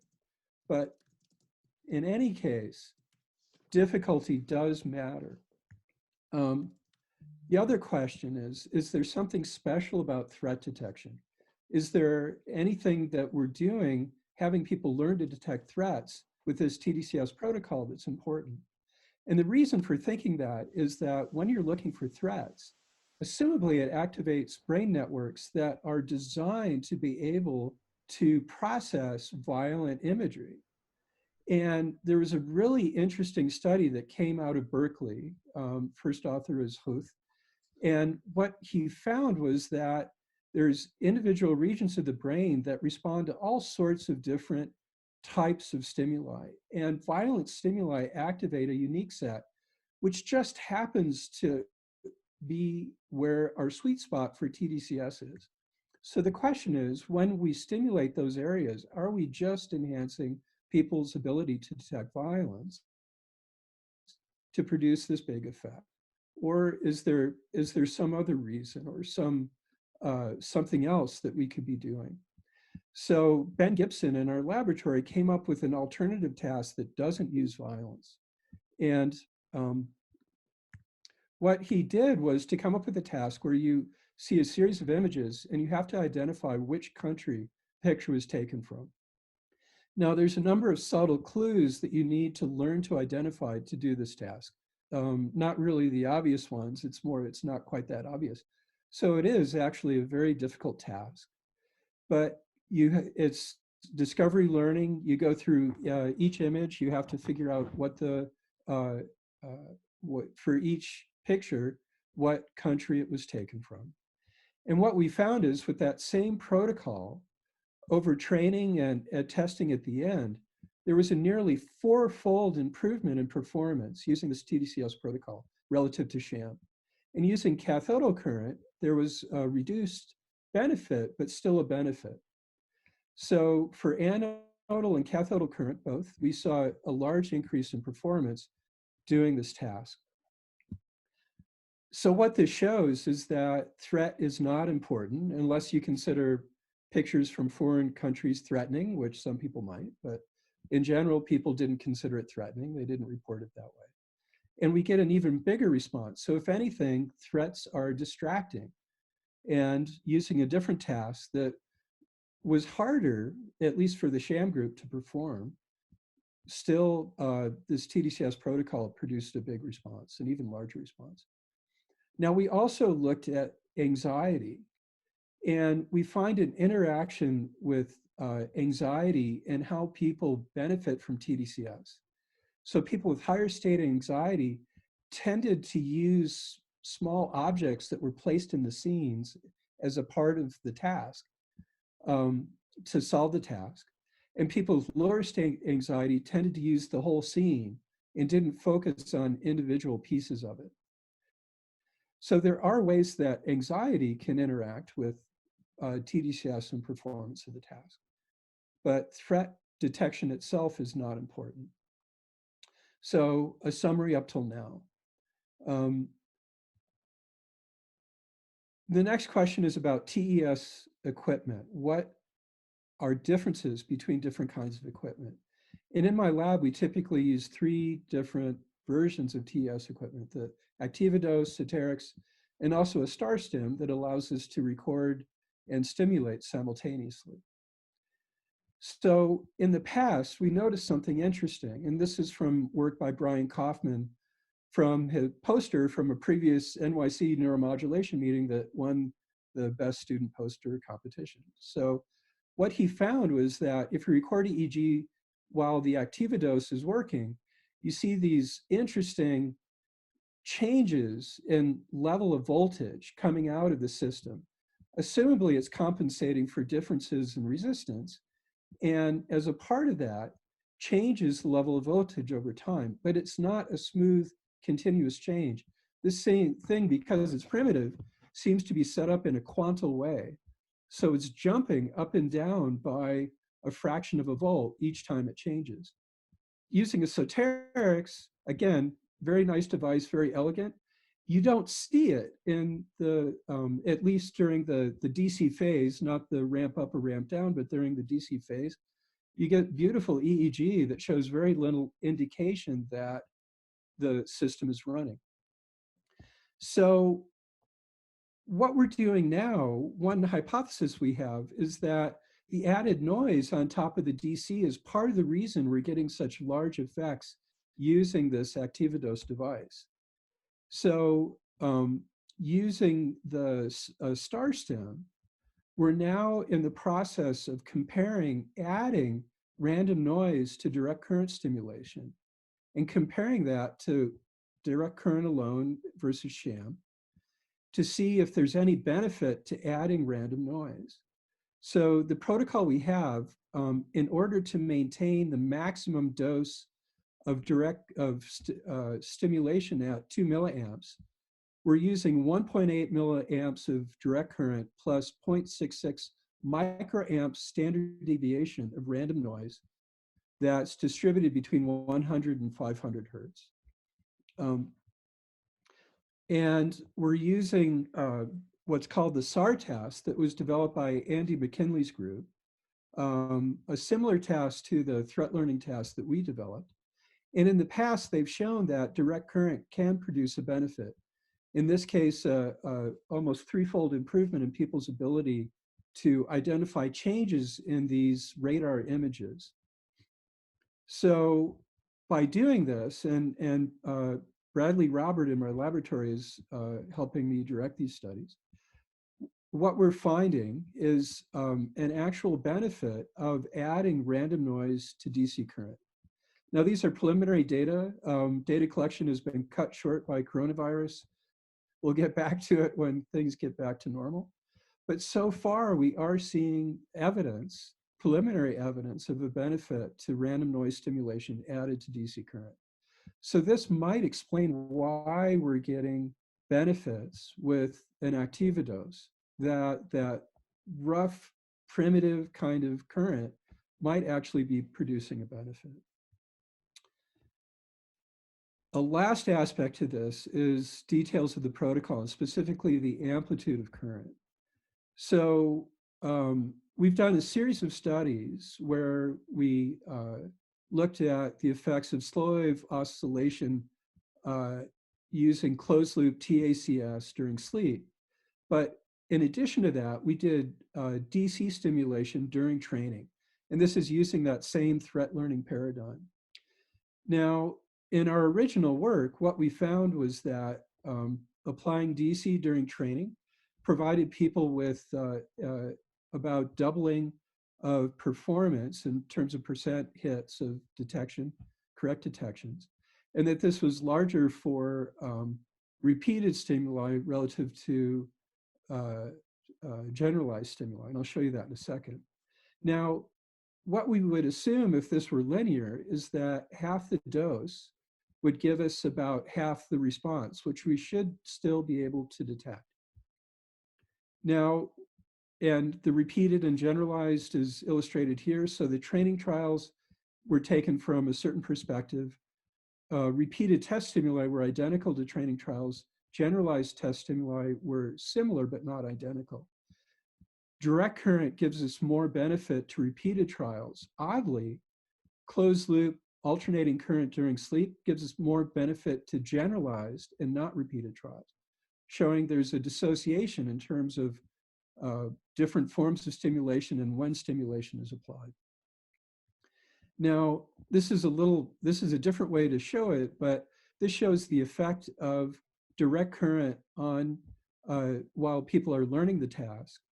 And what we found is that with 1 milliamp, there was literally no benefit to tDCS.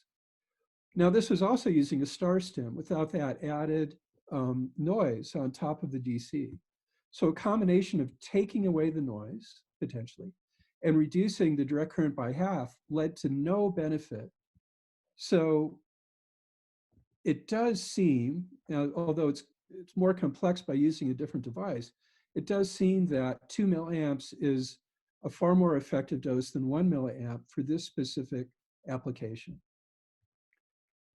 So in summary, do details of the learning task matter? Yes, they do. It needs to be difficult enough to derive a benefit of tDCS. It doesn't, in this case, depend on threat detection. This right inferior frontal cortex stimulation doesn't depend on threat detection, but state anxiety does matter. A little noise may be helpful on top of DC current. We need to finish that study, and I apologize for presenting this before we're done, but we have no choice right now, and I'm stuck at home thinking about what to present here, but I'm excited by the possibility. So we'll see what happens when we finish. And is a protocol that you use important? Yes, 2 milliamps seems more important or more beneficial than 1 milliamp. So it looks different for applying tDCS to the frontal lobes than applying over somatomotor cortex to affect MEPs. So it's important that we not overgeneralize effects that we see in different brain areas. It may be specific to each brain area. So what's next? One thing, working with Adam Woods as a consultant, it looks like we're going to get funded to do the same F10 learning protocol in the elderly. So we're showing a doubling to a quadrupling of performance with this protocol in healthy young adults. And with Adam's help, we'll figure out how to do this in an elderly population, ultimately to be able to benefit people with mild cognitive impairment and Alzheimer's disease. Also, we're currently funded by the Air Force to build a device that will sense when attention is about to be diminished and stimulate to try and bring attention and alertness up to use a good level. Those studies are ongoing again. And lastly, it looks like we'll likely be funded to apply ultrasound. And I haven't talked about ultrasound today, but actually it's a whole nother area of research in my lab to be able to alter brain function in current smokers who want to quit but are having trouble. So a lot of interesting things. Brainstem will happen. It'll happen online, and it'll happen on May 19th and 20th. So look for that. Registration is free. Our website is brainstem-meeting.org. So please go to that if you want to look it up. And other things I couldn't talk about right now, but as get in detail on using closed loop alternating current for enhancing memory during sleep. But we've had 6 papers come out in the last 2 years. And I'm happy to talk offline with anybody interested in that work. Ultrasound for neuromodulation. We had a paper come out year before last showing that an imaging ultrasound device increases MEPs by about 30% for 10 minutes using the same imaging protocol that they will use on a typical fetus in a mother's womb. So assumably it's safe. We hope it's safe, but it is producing effects. We were also looking at ultrasound effects on neurometabolites using 3D MR spectroscopy, some very interesting results there. And as I mentioned, modifying smoking behavior with ultrasound. Separately, we're looking at infrared light for neuromodulation, getting some interesting results there. And another thing that I think we need to talk about as a community is the level of difficulty in moving tDCS into community medicine.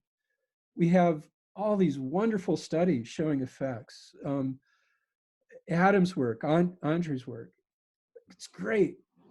I personally tried to get my mother, who recently had a stroke, into treatment using tDCS. We enrolled her into one of Jessica Richardson's studies, had wonderful effects. We've tried to find somebody in the community willing to follow that up. I can't find anybody. I spent 6 months working on a provider, and she, at the last minute, said she was too worried about tDCS and then refused to do it. I'm so frustrated. Jessica is finding wonderful results, and they worked really well for my mother. I cannot get her treatment with tDCS, at least by a licensed provider. We might be able to do it at home, but I would much rather it be someone who knew what they were doing. This is a big problem for us. All the work we're doing will not mean anything if we can't get it into the community. Another thing I can't talk about today, right now, is combining tDCS with mindfulness, but I'll be giving a talk later on today in at a meeting that starts at 2 o'clock Eastern time. Many thanks to my funding agencies, my collaborators, even more collaborators, and thank you all for your. Thank you, Vince. I know we're a little bit over time, so I'm going to make the following suggestion. I want myself, the other speakers who can stay online to stay, and we will field all the questions that can come in, sort of like hanging out in the room afterward. For those who want to leave, I can officially close the session, which means you can leave. I know there are other sessions that are starting at 2 p.m., so I want to be considerate of those. I think there's an auricular vagus nerve stimulation session. There's a roast modeling session. So if you're planning on attending those sessions, I would leave now to join those because I'm sure they're starting promptly. However, I'm not going anywhere. I got nowhere to be. And so, and I'm hoping the other speakers can stay along also. So again, we will continue with questions and answers for all the session speakers, but out of respect for the other sessions that have already started, I'm going to officially close this session. So if you need to be somewhere, you can. All right. And I also wanted to make a general announcement that the NYCNeuromod2020 website is being updated continuously because things are happening quickly. So you can check that website regularly for openings and sessions that may have been closed out.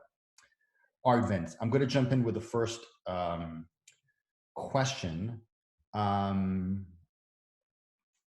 The question is, as to Dr. Clark's comments, are misconceptions about TS being addressed, measured? How did you assess task difficulty?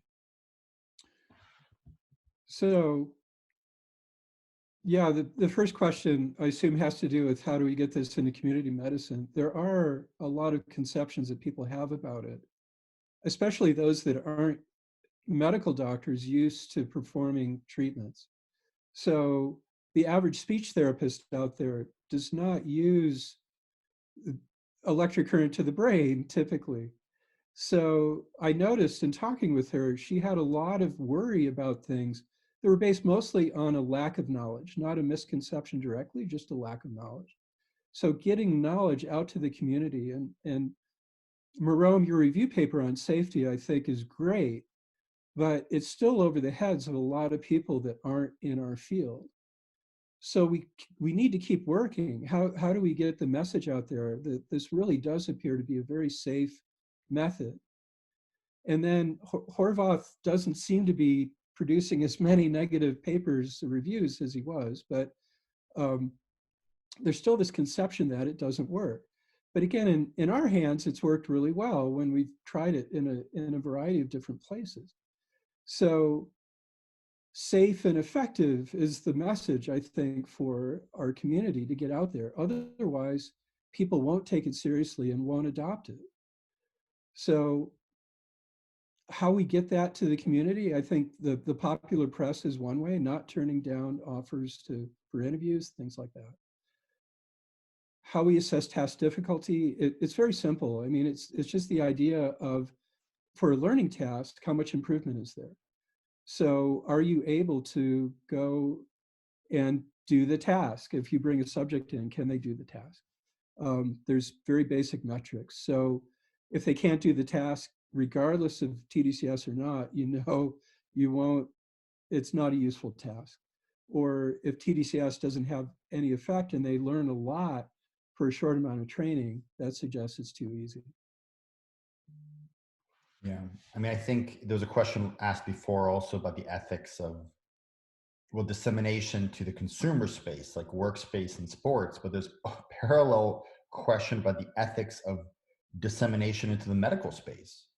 Yeah. And recognizing that in many parts of the world, for you know,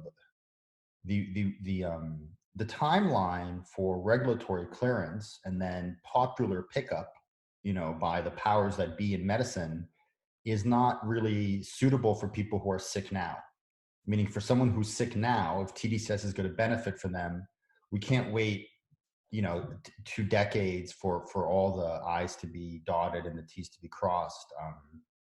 I don't know if the other panelists have more thoughts about that. Andre, I'm sure your work has generated tremendous interest in people who want to have tDCS available for treatment. You know, same thing with Adam, same thing with Bernadette. Yeah, I think that's a challenge now. So how we will translate tDCS for clinical practice? I think there are some ways that this could be done. Maybe this is also a question for regulatory issues that differ from country to country. I think the big issue now, specifically thinking in the US and then other countries would follow, is whether or not should we do, or the community do, a FDA a trial to be approved by the FDA or not. So I think that's the question for medical issues and for reimbursement purposes. Yeah, that would be my thoughts. I think in Europe, it's the off-label use is much more possible. So it's much easier to use tDCS prescribed by a doctor in Europe. But on the other hand, also reimbursement would not be possible in this way, like an off-label use. Right. I think for, you know, for better or for worse, the nature of regulations is that these agencies respond to companies. You know, it's not the case that, you know, they're just reading the literature and pronouncing this is clear for that. And so there is a role for industry ultimately, because again, when you talk about things like FDA approval or FDA clearance, there's a transaction between the government and a company. And so there needs to be, I think, better dialogue or more efficient dialogue between people like you who are really driving the clinical validation forward. As we mentioned now, there's over 1,000 data points to base things on. But again, I don't think the regulatory agencies will necessarily do anything at all, not at 10,000, not at 100,000, until they're approached, you know, by a company that essentially wants to market it. Yeah, they need to be provoked, right? Like, or asked for that. Yeah, they need to be asked. So Adam, will your phase 3 trial potentially result in FDA approval, or? That pathway is less clear. The typical pathway, which when we were starting this trial in 2015-16, we weren't fully aware of, was to do an FDA pre-review for a trial for it to be directly considered. And so we didn't do that at the time. And so we're looking at that with new trials to potentially do so. It doesn't mean that it couldn't potentially be put forward for review, but it's a less clear pathway because it didn't receive FDA pre-review. So maybe that's something we should think about as we move forward, is going through that pre-review step. Is it very Which is typically pushed forward by the manufacturer of the device, and they're interfacing with the FDA, and you're involved, of course, because it's your protocol and you have to edit it according to the FDA guidelines. So this is something in many ways you really want to do before you've even submitted the grant for it. So it makes it definitely another level of process, but if we really want to push this forward, especially in domains like depression, chronic pain, but also in cognition and otherwise, that FDA pre-review could be very critical. Yeah. This just strikes me as so important for us. If we can get FDA approval, and if providers can bill, everything will change. Everything will change. I mean, in many ways, it's hard for us to follow the pathway of TMS because you do not have device manufacturers that are able to market a $70,000, $80,000 product, which means deeper pockets and deeper potential revenues. We're working in a space that fortunately is less expensive, but it does change the natural game of how these trials go to the FDA. A true industry-sponsored trial is the typical pathway. And so that's why this pre-review process is critical for us, because with NIH funding or other funding agencies funding these trials, that's our real pathway to kind of follow the road that TMS kind of laid for us and other technologies. But it does mean we are kind of have to take an extra step to get there. But I agree with you. It's absolutely critical. And we have, Marom can speak to this as well, each time we do our workshop on training in tDCS, there's a mixture of, researchers, clinicians. We always hear stories of clinicians who are in different situations where they may or may not be using it under their clinical judgment. The guidelines are always for them relative to malpractice insurance. Participants are required to pay out of pocket. It's a very different space. And so if we can pursue that FDA approval, that at least puts us in the running to then apply for insurances or billing codes that could potentially be approved by insurances in a number of years, that would change the ability to get this out into actual clinical treatments. But trials like the ones that are ongoing and others aren't necessary. What's that? That's the same thing that we do in terms of pre-FDA review. And if you think about the level of trials that you're doing and the numbers of participants that you need to be able to do that, in my domain, to be able to get that number of infants who have a stroke in a NICU is going to be nearly impossible. So one of the things we do is go down that FDA route. And Marom, there was a question from one of the participants during my session too. When the public is already doing it and they're purchasing devices and trying to use these on their own children, then it does have to be looked at a little bit differently in terms of how are we actually integrating this into the clinic. I really appreciate your last slide, Vince. That makes a lot of sense to me. And what are we doing it's the first question that I get asked when I'm speaking to focus polls, town hall groups, whatever it is does it work and can we access it? So I think it's up to us to figure out how that happens safely and obviously with efficacy at the forefront. Yeah. I think it is, I mean, there's two things. One is there's certainly techniques that have gone through the FDA gauntlet with much less data than has been in tDCS. I mean, tDCS is in a way a technique that's owned by the entire community. And it's a lot of investigator-driven clinical trials. And it's created a huge volume of work, also work with a lot of variability. Well, traditionally, you may have a technology that's very tightly held by one company. It will sponsor a single pivotal trial with, 3 clinical centers that are collaborators, and that will lead to one result that will then lead to FDA clearance, and it's, it's a tightly held technology.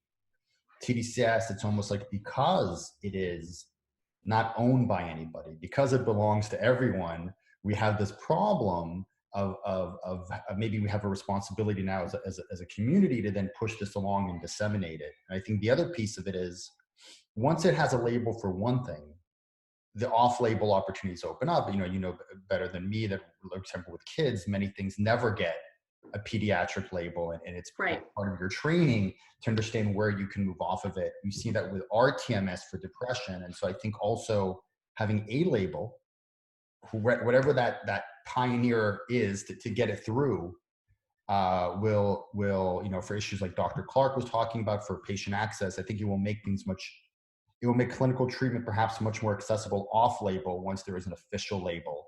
And for me, that has nothing to do with efficacy. That's just like a mental barrier for people that, you know, that they're more comfortable prescribing something off label, even if there's, regardless of, you know, yeah. Good points. Work to be done. Indeed.